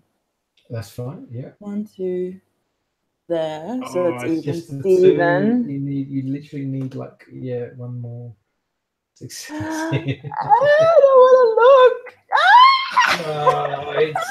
It's still defender wins. I'm afraid. Oh, I'm dear. simply going to put it down to the creature is just so tortured, so disgruntled, and so chaotic. It just can't be dominated. It's just you try your utmost to dominate, to bring it to your will, but it's so chaotic, and it's so in pain. The creature is in such pain and misery. It can't conform to any command. It can't agree to any command. So that will be your turn. That's your turn trying to dominate this creature. Aiden, what do you do as you still presented by this creature? I will give you it's standing by the entranceway towards the lab. It's sort of back towards the entranceway to the lab as it's looking. So there's another tunnel which that's kind of you know what? It's being a dick. It's kind of backing away from you as if to give you a head start, as if to like teasing you. It's being like a dominant predator. It's trying to regain its dominance over the situation. Okay. It's near the bridge. It's near the wall. It's near that sort of background backdrop scene. Could I? Because I've got could I use my vigor to pick up Maria, but instead of use her as a weapon, pick her up and then run off with her using celerity? Run off using celerity, so I can basically go ×3 my distance. So I can basically grab her, lift her, and then just try to run as fast as I possibly can. I'm going to argue that to the point of you may grab her and pick her up. Now that's fine, but you may spend your celerity to perform an extra action, which is to move and run away. But you may only do that once per scene, which would be this scene. So you may roll to pick up Maria and move with her and see how well you do that. Okay. That's a whole turn to do that. But you may spend a blood point to activate your celerity to perform an extra action, which is then to move. To move as far away or as fast as possible. Because I think one of the celerity actions, you can actually times your speed by 3. You may, but it will take you a turn to pick her up. Fine, we'll have a go. We'll have a go at that. I don't think this battle. Entirety, you may spend a turn to, argument-wise, you may spend a turn to pick up Maria. Yeah. Then next turn, you may spend your celerity to then move twice your speed, or you may pick up Maria now and spend a blood point to use your celerity to perform an extra action to move and then move Maria. It represents how fast you're moving. You're moving. I think we're both in agreement. We don't have that much time. Yeah, I think basically we'll roll to see how successful you are. Actually, I'm not going to roll because I think we're good with this. So I think to proceed things onwards, yes, you pick up Maria and you use your vigor. I think you've got enough successes there. Yeah, I'm sure you've got 5 successes. So you pick up Maria, grab her, and then you spend your blood point, minusing 1 blood point, to use your celerity to then run across the room and move to the other side. And you move so quick and so fast that the creature is trying to intimidate you and trying to dominate you, but then you just moved across the other side of the room and you're like, the creature's like, and it roars in anger and frustration as you've done this. Now we're in a contest of who can go faster. So now we're in the next turn. So you're carrying Maria. Now we're going to the next turn. So this creature is going to try to catch up with you. So we can roll. The way I argue this is basically it's going to roll dexterity and athletics. You roll dexterity and athletics. And if you wish to spend a blood point, you double the amount of successes you gain to represent you are literally moving twice as fast. Okay. The individual. So if you could roll for me dexterity and athletics to represent how fast you're moving. And I'll roll for this creature. And for every success this creature gains, it's more damage. Keep things simple and lively. 8, 4, D10. And he said, what did you say? If I spend a blood point, I can... You can double the amount of successes you have in this roll. I'll spend a blood point then. So I'm down to 6. So that's my own formula, just to make things so it's like it represents your... No successes. Loads of successes. Oh, God, I apologize. I keep getting these goddamn good successes. I have 2 10s as well. All right, so 1, 2, 3, 4. Right, you still escape. So you try to use your celerity to speed away, but it jumps, it leaps through the air, and it kind of just jumps behind you and claws at your back. And of course, it's that supernatural damage, the damage of a werewolf, even in your ethereal kind of state, it kind of just claws at you, and it pierces you, and it causes 4 bashing damage to you. I'm going to give it to you as 4 bashing damage, even with your resilience. I think I'll give it to you as 4 bashing damage to represent you're too busy trying to work your other disciplines to activate this one. But as it does that, then it will keep chasing you. But as you go further down the corridor, you race and you run and you run and you chase and you chase, and it's starting to jump on the walls and goes back and forth and crunches. But as you go towards this big, massive door before you, this vast sort of chamber door, it suddenly stops and like whimpers and kind of coils back and kind of like claws at its face and screams and starts to try to kill itself almost. But of course it regenerates. It's so sad. It's trying to commit suicide, but it can't. It just keeps staying alive. It keeps existing, as it were. And it kind of just crawls backwards. It kind of moves backwards and crawls back down the corridor whence you came, which you just run down quite fast. But yes, you have suffered 4 bashing damage, just to represent that. And now you are in this vast empty room, this vast big room, and you are presented with a door before you. Which I will speak to you in a moment. I'll be back in 1 moment. Please think of your thoughts and talk away. As they run, and as he gets clawed, and then the beast sees this door and starts to tear at itself and then backs away whimpering, Aidan will finally just collapse on the floor and unceremoniously drop Maria on the floor. What the fuck was that? That thing fucked me up. Jesus Christ. Maria's got this book and she's clutching it to her chest.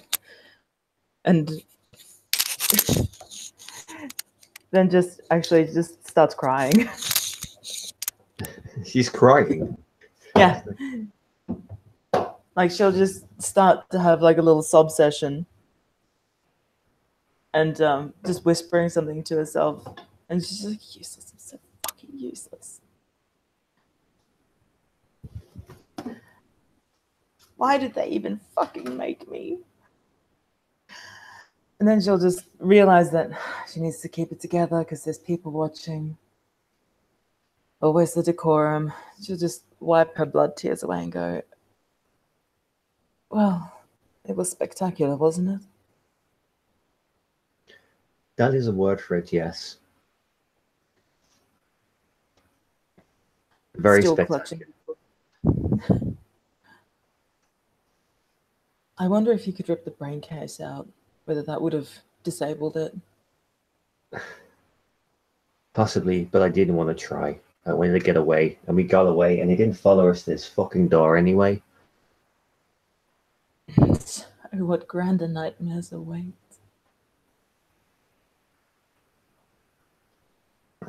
As you say that, and as you look to the door, this grand door before you, you see this entranceway, this carving, this imagery of something. Now, this is something that should not be seen by young kindred eyes. This is something that's been held a deep secret only to the most elder, the most worthy of the Ordo Dracul in London. And you're presented with this doorway, and it shines before you this creature, this entity, this thing that seems to envelop it or guard it. And these words adorn the frame and seem to merge with the frame itself. And it describes those above have chosen to make us low. So shall we raise ourselves higher than the stars. And it phrases below this: Dracula, the dragon, the prince.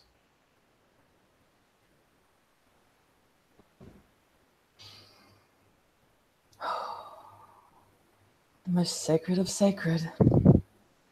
This is holy ground. This is ground tread upon by the founder himself.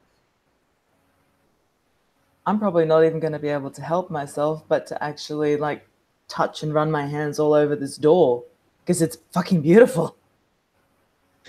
It's not only is it beautiful, but as soon as you touch it, it's forged of bone. Everything is made of bone and fiber of plantation or mushroom material. It's webbed from materials beyond this realm, beyond understanding. It's almost humorous, but this book that Maria was clutching to her chest like it was life itself, she just takes it, puts it against your chest, Aiden, and says, hang on to that. She's just fondling this door. There's no way of understanding of getting through it, is there, I imagine? It's an organic material. If it's a fungal material, it's organic, which means that possibly it's a mummified kindred. Let's go to Aiden as you are fondling, as you're feeling this door and embracing it. Righty dokie. Aiden gets this book thrust in his chest that he's just seen Maria kind of like cry over, and he just looks down at this book and doesn't really understand anything about it. She will, when she hands it to you, just don't open it. Just to point, what is your occult or academics? Well, he's got where are we? He's got occult 3. Oh, so, bloody hell! Yeah, and he's got academics 2. So that's enough. Yeah, okay. No, I'm not going to give you, but as soon as let's just say Maria is distracted with the door and trying to examine the door. The book you see before you it uses a word. It uses the word to describe it, and it's written in it's Latin, but it's a very early form of Latin, and it even uses a word that's Gaelic, and it's like an early form of Gaelic. This book is ancient. This book is so old, but it's made, or the material written is metal or metallic or a kind of just soft metal. No one should be able to make this in this time period, but it seems it's more advanced than current books, as it were. As you flip through the pages or you look through the book, it's all complicated, it's all kind of worded, and the words change as you read them or as you look at them.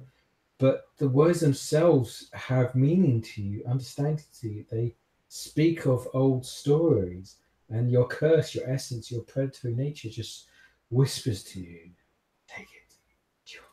This is so, yes, it wants the book. It needs the book.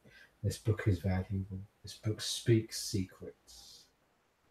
But we'll go towards Maria, who is currently humping this door. Let's paraphrase it.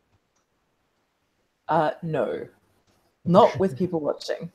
Not with people watching, of course. You have dignity. But yeah, it's obviously a door. How are my thoughts going on? It's an organic material. Is it alive? Can it be You revived? feel it, and actually, as you kind of put your hand to it, the material actually absorbs onto your hand. It's a kind of a biofungus, calcium sort of material, sort of a bone-like material that is also solid yet malleable, and it forms with you. It reacts with you as you touch it. It seems to move as you touch it, and you're giddy as a school child. This is such. This isn't occult. This isn't magic. This is science at its best. This is the materia made magic. This is magic made science. This is the breakthrough, and you are just playing with it almost, and it's reacting with you in a similar sort of style. Okay. 2 more things before I make my move on this one then. Does my beast react to it? Is there a predatory aura? There is definitely something to this door. A guardian, a presence of something protecting. But it's also playful. It's like it's Cerberus. It's like a dog. It's like this entity that is left, a part of something greater that has been left here to guard something. But it is childlike. It's somewhat innocent in certain ways, but such power emanates from it. It's basically like a child who, if you displeased, could vaporize you. Then next part, I'll prick my finger, well up a single dot of blood, and just hold it close to the door, see if it reacts to veto. As you do so, it will drain 4 blood points from you instantly. As you do this playful, and I'll describe it as a playful manner. It's like it forms around you, your hands, and it sort of it kind of makes similar hand gestures to your hands. And as you place it closer, it envelops you, and it's kind of warm and clean. But as soon as you do that, as soon as you pull your blood towards it, as if to gesture like, oh, would you like something to feed on, to eat? Suddenly, your hand is drawn into the door, and it will drain that blood from you. It will drain as much blood as possible from you. And at this point, Aidan will describe, as you're looking through the book, suddenly, due to your failure earlier, the drill drops behind you. This massive drill sort of covers the corridor behind you. Brickwork smashes, and as this mechanical vehicle creature, this thing envelops dust, emanates, spatters, and fills the whole room, fills the area. And as this silver washes you, you see before you, the doors start to creak open. The doors start to kind of in this echoing manner as your partner, your other kindred, is feeding this door. Her blood is being drained into this door as it opens. But as you see the drill before you, you see people jumping out. You see mortals jumping out, their heartbeats racing, the blood pulsing from their veins, and they seem to be preparing themselves, gathering. You see 5, no 6, no 10, 15 armed individuals, riot gear, full armaments, and before them you see this one rather small individual emerge from the drill. She takes very long, very slow steps out. They break way, they give movement to her, and she emerges. And as she walks, she wields these 2 blades, spirals them in motion, back and forth. Tattoos have been emboldened on her, embraced upon her. They glow like the moonlight. They burn you slightly. They force your beast downwards. Her lips have been sewn shut. Her eyes are blind. And across her body are teeth marks of kindred, of creatures, of entities. She looks blind, unaware, until she turns her gaze to you and you sense her, and your beast is crying out to run, to flee as fast as possible. Okay. And is she just staring me down? Oh, she's just staring you down at the moment. They're securing the area. They're figuring out what's going on. They just come out of a drill. It's not like they're not space marines. They're not going to come out and do all sorts of shit. They're trying to figure out what's happening. As this drill comes down from the ceiling, and all these men come out, and there's this very odd little woman with tattoos and his bite marks, and he can basically sense he's enlightened, can't he? Like from what he's got. Oh yes, yeah. You've sensed it before with the Speaker of Truth and the others. Something about this individual is just terrifying to your beast. Abysmal, absent. You can't sense her. She has no heartbeat. She has no soul. She has no purpose.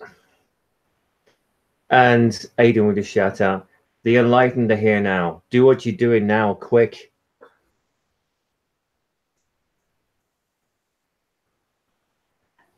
My hand is currently stuck in a door, and it is draining my vitae, and I want that back. It drains you of 4 vitae. It absorbs it. And it absorbs, you know what? It's somewhat like a charity. It kind of absorbs what you're worth, what you can give. And with that, it kind of opens the door barely. Like it still requires a bit of effort, but it's like you've done enough to allow me to open 2 inches. And then with that, of course, you have to. It's a massive door. You have to keep yourself going. Now you are, I think, at the point of frenzying. You're very low on blood at the moment, so we'll deal with that. Aiden, your thoughts or feelings? What would you wish to do? You have a couple of turns before the enlightened come down on you. I'm going to try and go the way of Maria. Okay. No, you see this before you, and yes, you sense these mortals. You sense other individuals that are starting to emerge, starting to rush towards you, and you walk towards Maria, who her hand is enveloped in the door, and you can see her blood. You can feel her blood being pumped into this door, and it's opening a fraction, enough, but not enough to allow both of you through. It's going to require a bit more force, a bit more will, a bit more of effort to open this door. What do you both do? You have 2 turns. Well, if he's called out the enlightened here, then he's obviously not liking them. So with my arm in this bloody door, and I've got a beautiful visual in mind that almost like this heartbeat of all the veins are popping through. While the veins are popping through, there is just like this pulsation of the feeding of the blood. It would be great if it wasn't happening to me, but the door cracks open a tiny bit. Does it give my arm back? Yes, it will let your arm go. If that's the most you can give, it will let your arm go. All right. It won't absorb everything you are. It just absorbs what you're worth. As it were. Maria just freaking almost slumps against the door and just feels her hands in behind these 2-inch cracks, and she'll just look at you, and she's paler than usual, if that's possible. There's veins sticking out. Her eyes are just there's not even pupils there anymore. She's just ready to cave in to the beast, and she'll just simply say, "Help me," and start pulling at this door. Aiden will help pull at the door. Right, we'll do combined strength. So let's just say, I think Lewis, you're the stronger one here. So we'll say a strength brawl and an assisted roll. What is your strength? I think it's 2, isn't it? So you know what? I have a thought. Yeah. If I'm close to frenzy anyway, let's just voluntarily do it to ride the wave out of it and use my frenzy strength to open this door. I think I didn't want to say it, but your frenzy abilities allow you to do all kinds of stuff. Yeah, so I'm going to do that because I'm pissed off now. Yeah. Oh, right. Okay. So you will need to ride the wave. Blinded light lady is going to look at you like a light bulb. It's 14 strength. So you need to roll resolve a composure, and you may spend to ride the wave, to control the beast. Can I not just spend a willpower to auto frenzy? I thought we talked about this. This is where it gets a bit complicated because you've got auto Dreadcore. Right, you tell me what you want me to do. You can enter frenzy automatically because you are you have to control the beast, so that's fine. I've also got ride the wave. But to ride the beast, you need to roll resolve and composure. Now, for every willpower point you spend, it gives you an additional turn to resist the frenzy before you actually do it, and it pluses 1 to the dice roll. You do. Now, I think you add coils of you add your coils to it as well.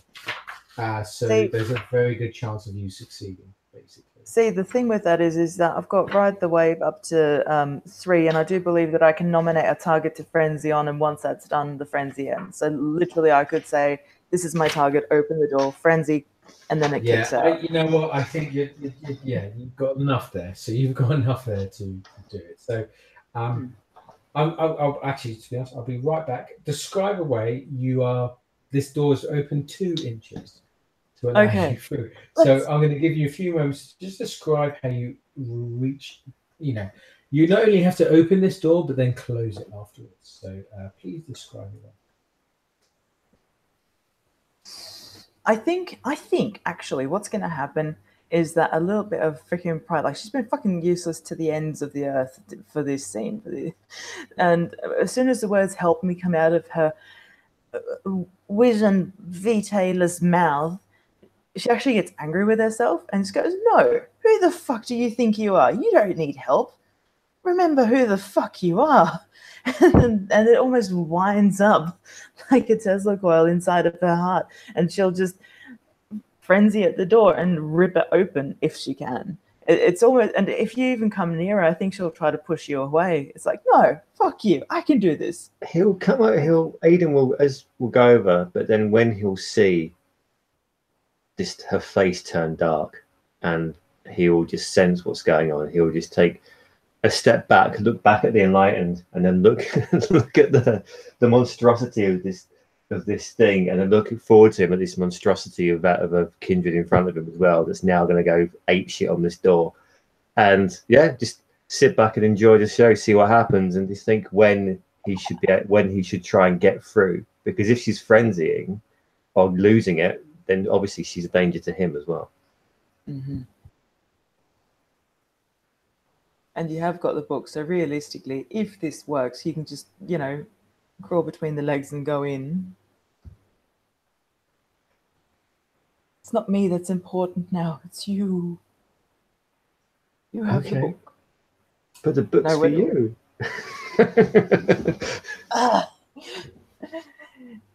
No, but it's definitely there's that element of defiance of, if we die, we die, but at least let's make it spectacular. I'm done living my life like a coward. I'm done not believing in myself. I'm obviously, somebody created me to be something, and that something is not a coward. And so, door straining. As you say that, as you think this, as you feel this, as you ponder this, the door opens more. The door widens more. It accepts what you are, accepts the sense of sacrifice, the sense I am nothing. I am only a part of something. I'm only a step towards the right direction, towards what needs to be done. Then the door widens, it closes, it does whatever you wish. It seems to respond to this, the sensation of you are nothing, you are worthless, yet you are everything at the same time. And as you are feeling this, and you have a connection with the door, this bonding moment with the door, and Aiden, even you feel this. This sensation, though this door is hideous, old, ugly, horrendous, there's a sort of childlike simplicity to it. But as you feel this, the enlightened are rushing towards the door. They actually start shooting now. The machine gun fire, they set up the heavy machine guns. They set flamethrowers. They start to blast the door. They start to shoot at the door. This silent creature, this martyr, just seems to charge towards. But the door seals itself shut. It keeps you both in. It forces you both behind it, and you hear nothing more than the banging, the crying, the smashing against this door, hitting this door, and you hear the groans, you hear the pains of this door. It's a living creature. It's a form in of its own right, a kindred almost, bound to a physical state, a physical essence, to protect what is kept within. Must move forward. Even if we crawl, we must move forward. There's more here. The revelations are going off like fireflies, and we must keep moving forward. And so that's what Maria does. Just keep, if she has to crawl, she has to crawl, but we must move forward. And at this point, I think we should have done this way earlier, and I completely forgot. We're going to do your damage roll. Okay. Would you like me to roll it, or would you like to roll it? I shall roll it, and I'll minus your strength. No, you survive. It's 3, minusing your stamina plus your resilience. No, you. It's strange, actually. The closer you get, the closer you are to the center, to deeper you go into the Ordo Dracul, the more the electricity inside you, that essence inside you, this part of you that wants to burst, that wants to escape, gets more dormant, becomes more controllable, and it wants to burst out right now. It's excited. Once you're in this room, it's like, let me out, go. But you control it, you rein it in, you steel yourself, you center yourself, and you both turn. You both look to this room, and now, Aidan, you may actually be quite sympathetic to this room. Blue, your character, I think, perhaps would cry. Hold on, I'm just looking out. I would if I could spare the blood. Oh no! Wait! Oh no! Oh no! This is really bad. I had the image and I can't. Oh no! Don't tell me I can't find it. Was it beautiful, Dave? Was it a beautiful? It was a beautiful image. Hold on, I'm being such a tip. I can't find it. Hold on. Oh, don't tell me. I think this is it, but that's not it. No, that's not it. No. Oh no, I'm really depressed. I had a really good image. Okay, so I'll describe it anyway.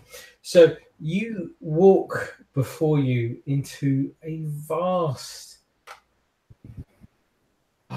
library, chasm that seems to go into the earth itself, that stretches outwards. And as it goes, it's filled with books, filled with artifacts, knowledge, items. This library, this place is just, it's a museum to everything sacred, everything that is hidden within the realm.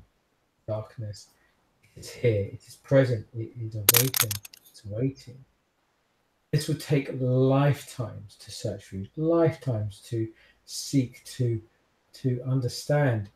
And in the midst of all of this is this grand tree, this blossoming tree with these strange green glowing orbs that seem to surround it. And amongst all the ruins of these pathways that lead to all these grand books, these grand libraries, are ashes, corpses, kindred corpses that seem to scatter around.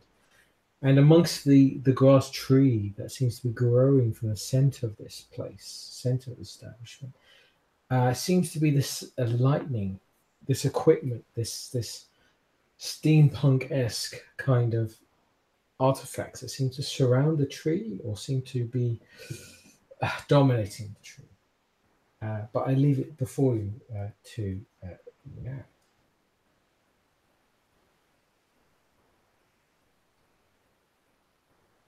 So the coils, the Tesla coils are pretty much barring the way to the tree.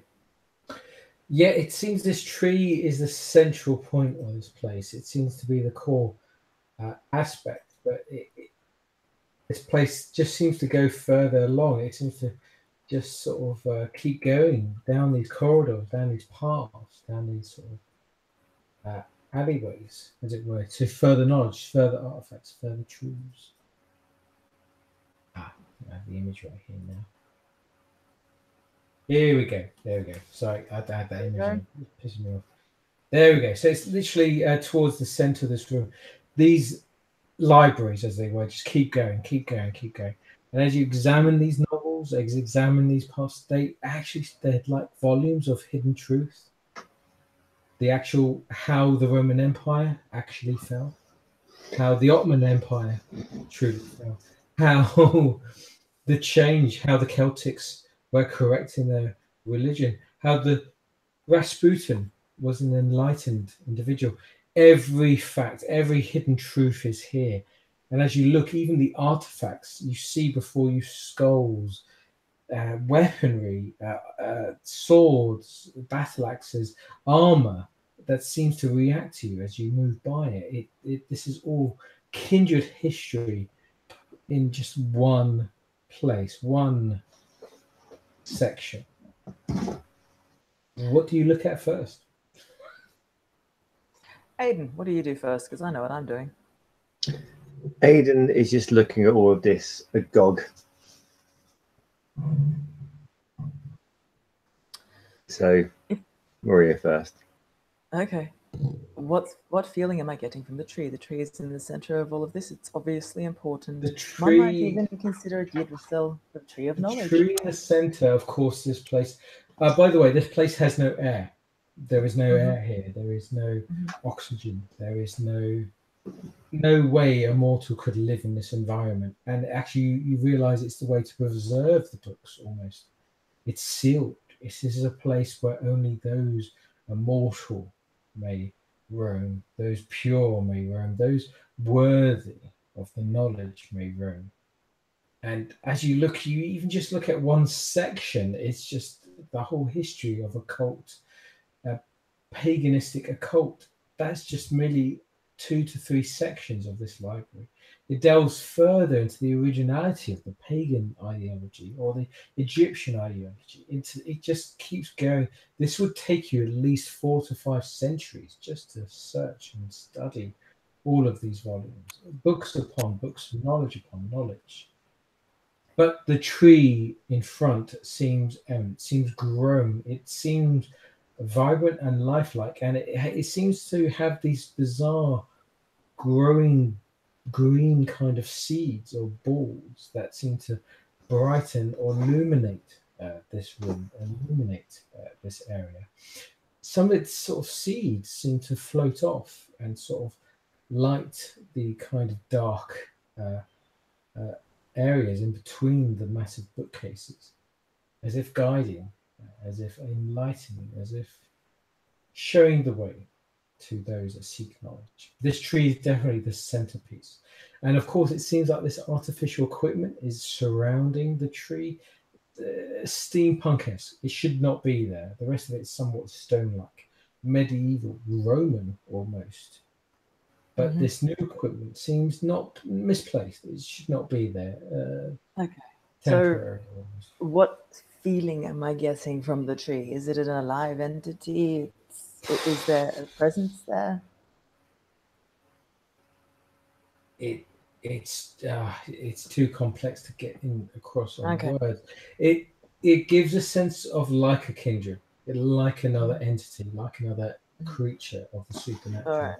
But you can't get your head around whether it is there or whether it's this place or whether you are it. It's just regardless, I want to fondle it, which means I need to get past the Tesla coils, and I dare say there isn't an off switch. So my way of thinking at this point is that Graves was an arse, but if he did what he wanted, you generally got a cookie at the end. I wonder if with my lightning power I can short out the Tesla coils.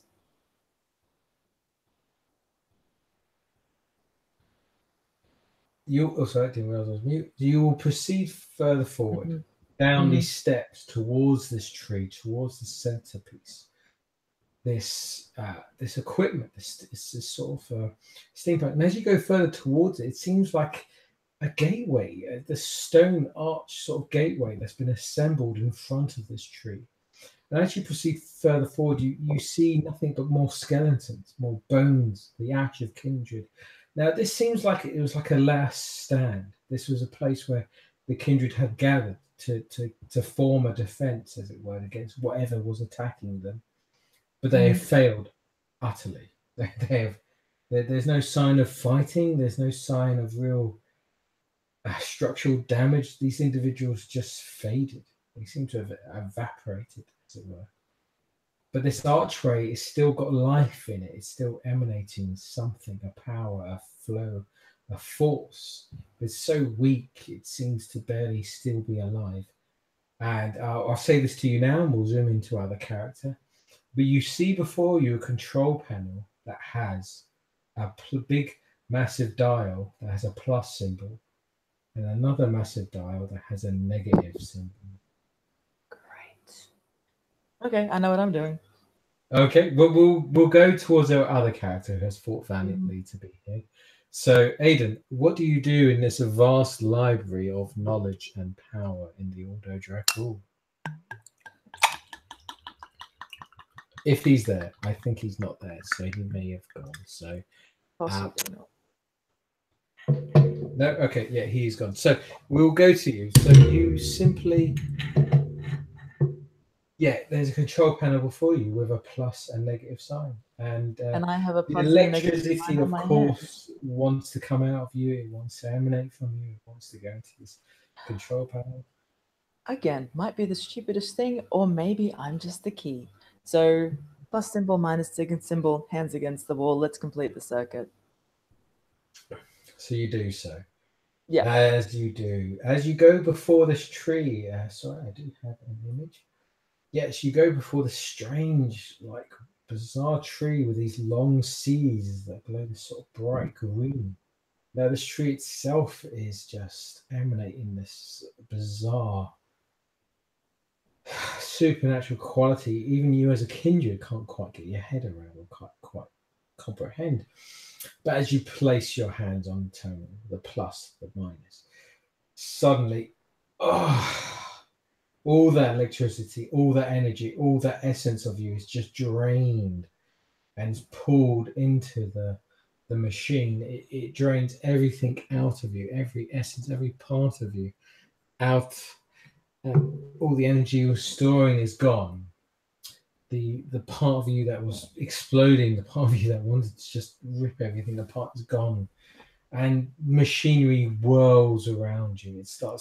Everything starts to work. Everything starts to clock, clink, clank. Steam emits from the machinery. Lightning starts to zap between the tree, between the equipment, and the large gate before you, the large sort of gateway that's presented before you, just fills itself with this black liquid, sticky, horrid black liquid that seems somewhat homely to you, somewhat friendly yet foreign. It is. No, strangely enough, it has that same quality of Vitae, but it's not Vitae. It's nothing. It's emptiness. It's foreign. It's foul, yet somewhat homely. And as you're staring at this vast blackness, this liquid, this essence, a hand reaches out and desperately is seeking something to pull it, to grasp it.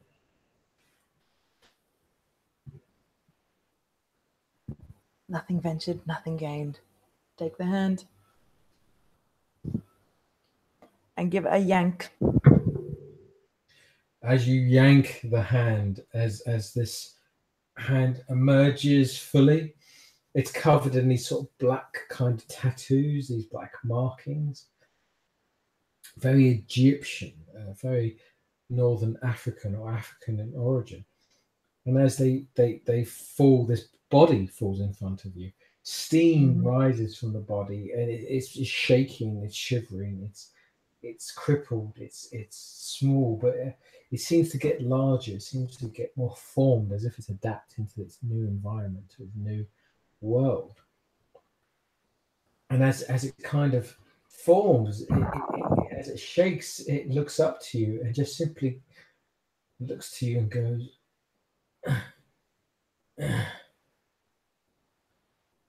Nora?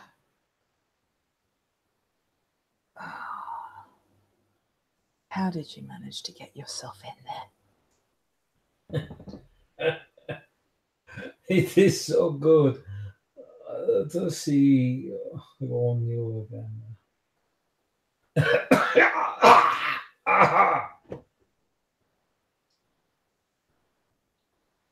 Switch, quickly. Close the portal. Switch lever, the right lever, quickly.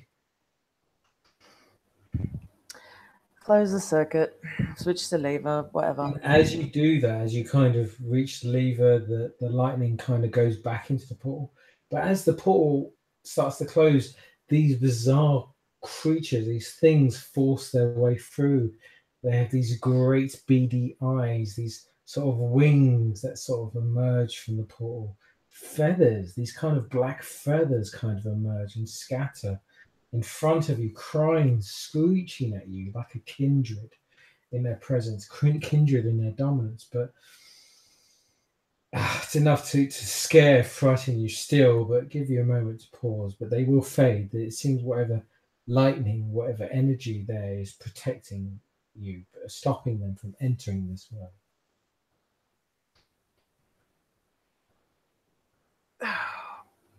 God, you're infuriating. Under her breath, turning around. It's actually good to see you.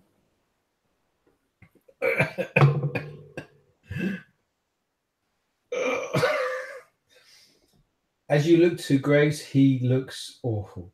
He actually looks aged. He looks weaker, looks more feeble. He's barely able to stand. His bones are quite lanky. His muscles are stretched, and I won't make you roll for it because I think you know Graves well enough. I think you're high enough empathy. He's blind.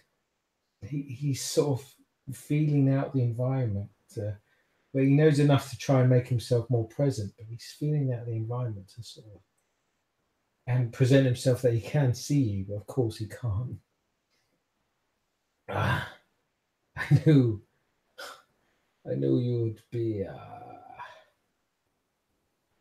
You were the one to find me. You would bring me back. I could always trust you, Nora. I'm very easy to manipulate, it seems. How do we get out of here? Manipulation or ability. You had both. He kind of clicks his hands and he has something has happened to him. He is not the Graves you once knew. He is vastly more sort of weaker, crippled, minor.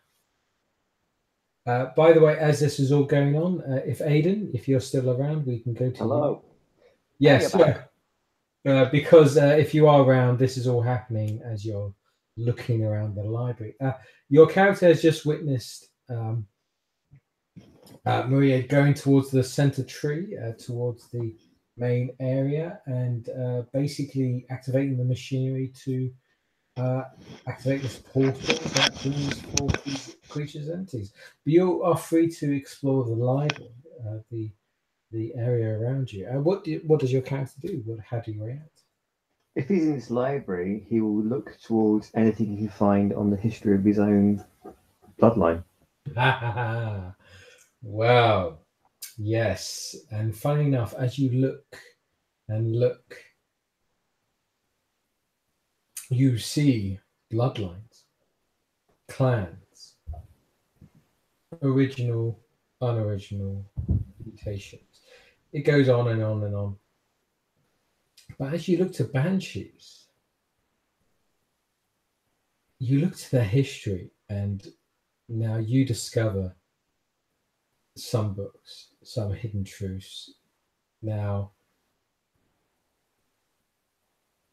I think I may have to message you in private what these truths and secrets are, because they're that shocking, Okay. that horrendous, but they're enough to make you want to destroy every Deva that has existed and to reclaim London, as it were. So Okay. I will PM you this. So to describe the actual roleplay at the moment, you are furious. You are angry. You have been lied to. You have been deceived by every bloodline, every clan around, and the Ventru have a big part in that. So you're angry against the Ventru as well. So you're very furious. You're very angry against every other bloodline, especially the Deva and especially the Ventru. And we'll go forward with that in a moment. And so you read the information on your clan's history, and I will give you the full history of your clan in a few moments after the scene. But it's enough to make it's enough to make you go frenzied, basically. So Okay.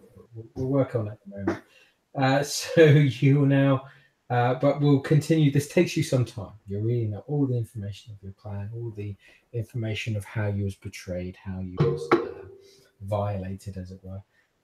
So while you're reading all that, while you're gathering that information, we head towards our other PC Blue, who the individual Graves is staring at and just simply saying, I knew you'd come. How long have I been gone? How long has it been? It seemed like moments, but I assume not. You assume correct. It's been 10 years. You're aware of the Night of the Storms? I don't really have much time to go into detail. No, we have no more time. No more time. They will break through the door, and they will burn this place. No. It does not matter. It does not matter. You have done well. You have accomplished. I could just have a little bit more strength. I would wipe them out from No. He kind of he raises himself up, and he seems to be getting stronger. The more time that goes by, he seems to gather himself, seems to adapt to this world as almost. And he holds you by the shoulders and just goes, "Look, no. It does not matter your past. It does not matter what happened. It's what you will do.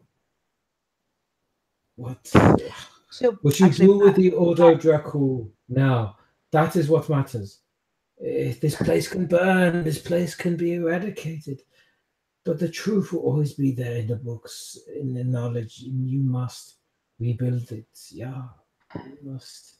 If they burn it, how can it survive? Because it is the truth.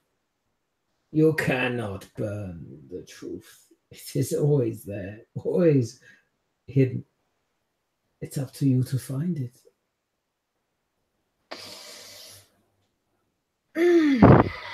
This isn't about you right now, she says quite out loud, and saying, whatever he's done to you, just let it go. Just let it go. It's not about you. He senses all this, and he's aware of all this. He goes, look,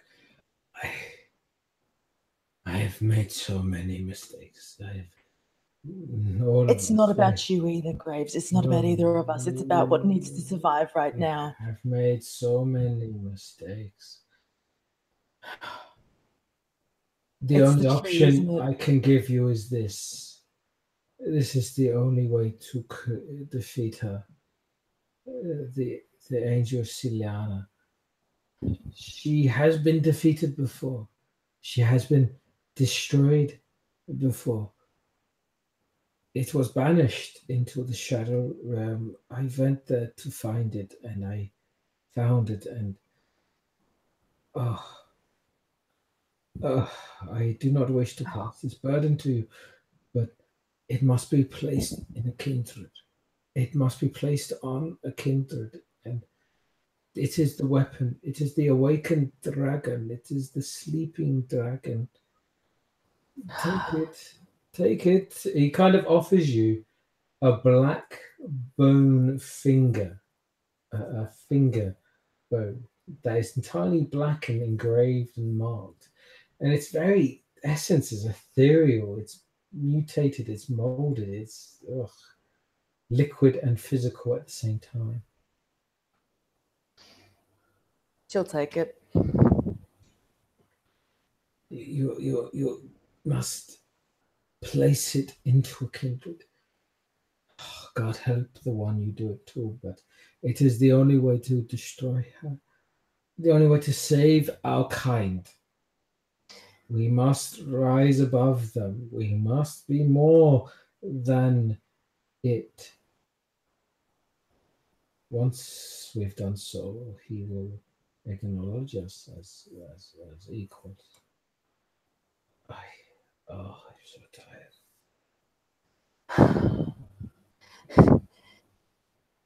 You'll just take the thing, put it in a freaking breast pocket, whatever, and just go, if you don't stop speaking in riddles, I swear I will drink the information from you. If you wish to drink my soul, you only find bitterness and regret. So how do we get out of here, and how do I save this? Go, come, go to the tree. Go into the tree. The portal is still open. It will allow you to exit. Yes, go. And he kind of looks to see if there is anyone else. Is any other companion, any other person that will follow? Aiden. Aiden is now looking on this conversation, and so he's hovering in the background, and as he does, he will look to you in a way of like, oh, God, one more of Nora's freakish friend, but who am I to judge? And he gestures, go. That's the pot calling the kettle black, isn't it? And he seems to press the dials, pushes the levers up and down, steam releases. But as he does this, the doors crack open, smash open. And as they do, mortals start to jump, start to envelop the room. And as they do so, you can sense the presence of fire. They start to burn everything. They start to ignite everything, destroy everything in purpose. And as you look above onto the balcony, onto the area around you, you merely see the horrid yet silent glimpse of this creature looking down at both of you, and pure hatred just emanating from it, just waves of pain and misery just coming from it. And though its mouth is sewn shut, the words just seem to speak from it of burn everything, heresy. And this time it's me that grabs everyone. Let's go. We're leaving. The gateway notices, and this thing jumps from this very tall balcony, 3/4 that's high, jumps before its soldiers and literally lands before you three, before all of you, and looks to you, and its blades start twirling, starts moving. And it's kind of looking at all of you in this blind, dead eyes, in this mouth that's sewn shut, in these light that is emitted from its body. The moon itself is here and looks to you. Which one is first?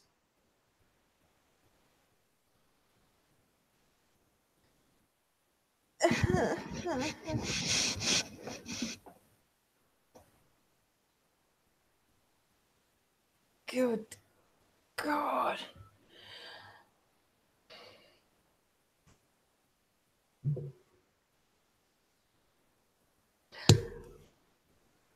Are the other motherfuckers with flamethrowers leaving us to The other motherfuckers of the flamethrowers are too far behind. They're not supernaturally endowed with powers as this individual who's just leaped from like 3 to 4 floors. Well, down. let's not give it a lot of options. Spread out and encircle the damn thing. Don't give it a single target of a group.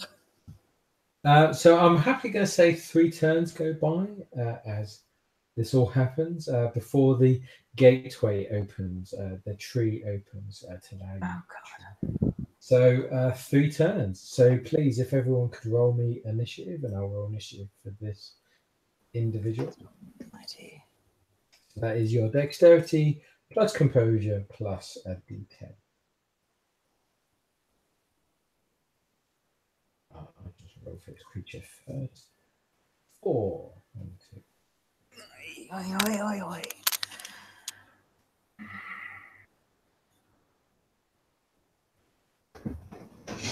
Oh dear, I see a 2 there. Oh, this is Rolled a 9. oh, a 9. Okay. I don't actually okay. know what I'm doing here, but okay. So I'm I'm- assuming the 2 is Aiden, so you're last. 9, yes, you're on top, and then this individual will be in the middle. So Maria, or what do you do first? As this individual, she's waiting. She's just wheeling these blades. She's waiting for your reaction. She's waiting for you to do whatever you do first.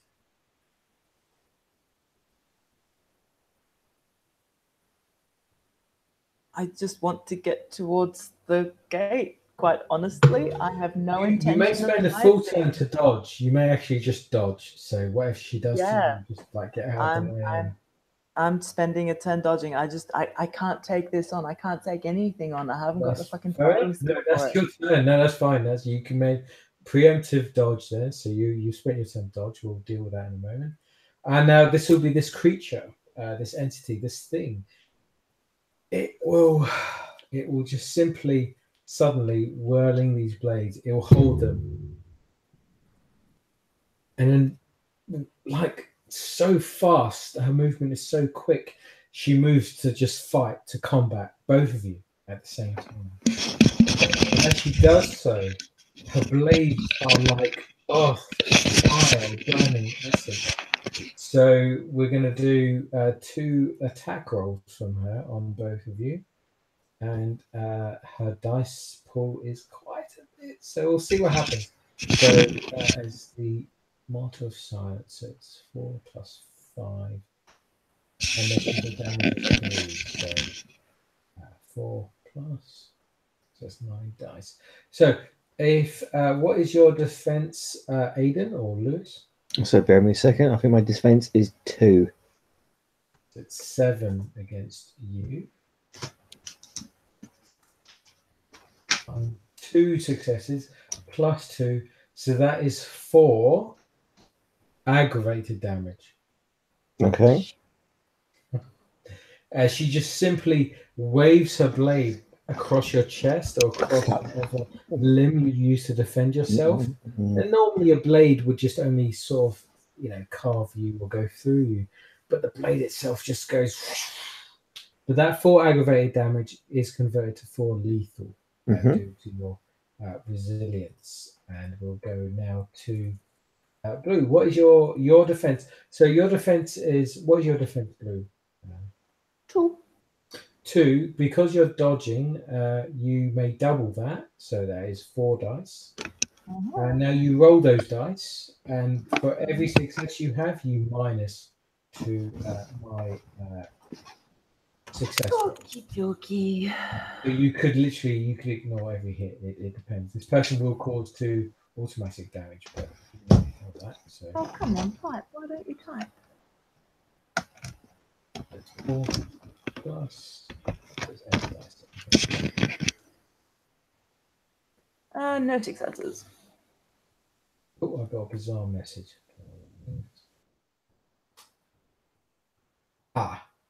Okay, so it's 3. Nope. Oh dear. Jesus Yes, Christ. you've not done. Oh dear, so it's 4. So, all right. So you.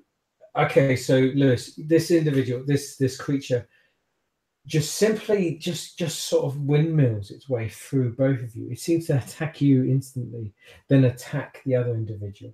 Now it hits you, Aiden, Lewis. It hits you with 4 lethal damage. Now the blood sizzle, it burns your skin. It's as if it is damage enough to burn you away, as it were, to erase your existence, but it becomes nothing but mortal damage, nothing more than plain damage. So you got 4 lethal damage on you. But as she does this, she suddenly sort of throws her blade or starts to cut at Maria, who tries to dodge, tries to dip and dive out of the way of the blade.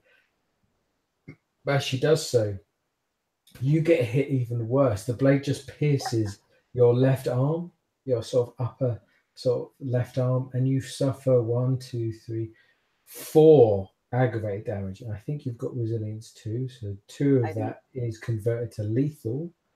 So please add 2 lethal to your pool. Please convert 2 bashing damage to lethal, as it were, and convert 2 lethal damage to 2 aggravated damage to represent this entity. Just this is its first move. This is simply it just you as it does this.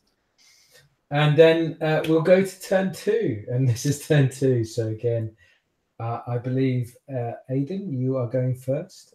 What do you do? Oh no, sorry, it's Blue. Maria, Blue, what do you do first? You can walk away from this right now if you want. You can jump into the portal. You can. Oh, is the portal open? Is it? Yeah, it's open now. This is turn 2. You can escape from the situation. Graves will look at you and he will say something to you before you go. But yeah, you can escape if you wish. I really want to escape. That's fine.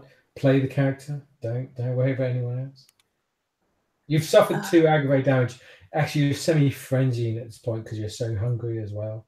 So I think I'm going to force you to escape. I think this is your exit now. My other idea was to, seeing as the blade is impaled in my arm, can I pull it out and lob it back at her? No, too complex. No. And you need. She's got too much dexterity and weaponry, so no. Good God! Oh fuck! I hate doing this. I think this is a runaway moment. So it is a runaway because I have the artifact that will kill the angel. Okay. For the great. I'm sorry, for the great. Just before you she just sort of hacks into your arm. Graves will just look to you and just go, "Go! I will deal with her. I will handle her." And he kind of pushes you aside, and he sort of pushes you into the portal as he goes towards her. And now we are left with, I think Aiden. I think it is your turn. I don't think you've had a go yet. So, Aiden, what do you do? Is Aiden there? I think Aiden may not be there. I think to speed up the scene and to help end it, Graves grabs Aiden and pushes him back into the portal, into the abyss, speaking similar words of "Do not worry, I will handle her. I know how to end this." And with these 2 individuals stuck in this portal, sucked into this tree, this Ordo Dracul sort of conspiracy, this message, this essence, we will zoom on the scene where Graves fights this creature, fights this entity, and going back and forth. Of course, Graves, being weak but powerful, is overwhelmed.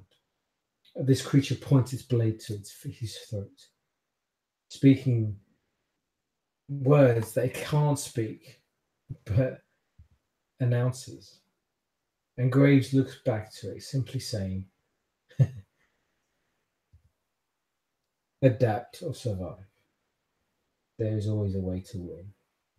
And with that, he throws a switch, and the black portal, the generator, envelops the whole room, envelops the whole college itself, and sucks it into a chaotic realm of darkness, chaos, and madness. And I think with that, we will happily or unhappily end soon. Thank you for watching. We hope you enjoyed the show.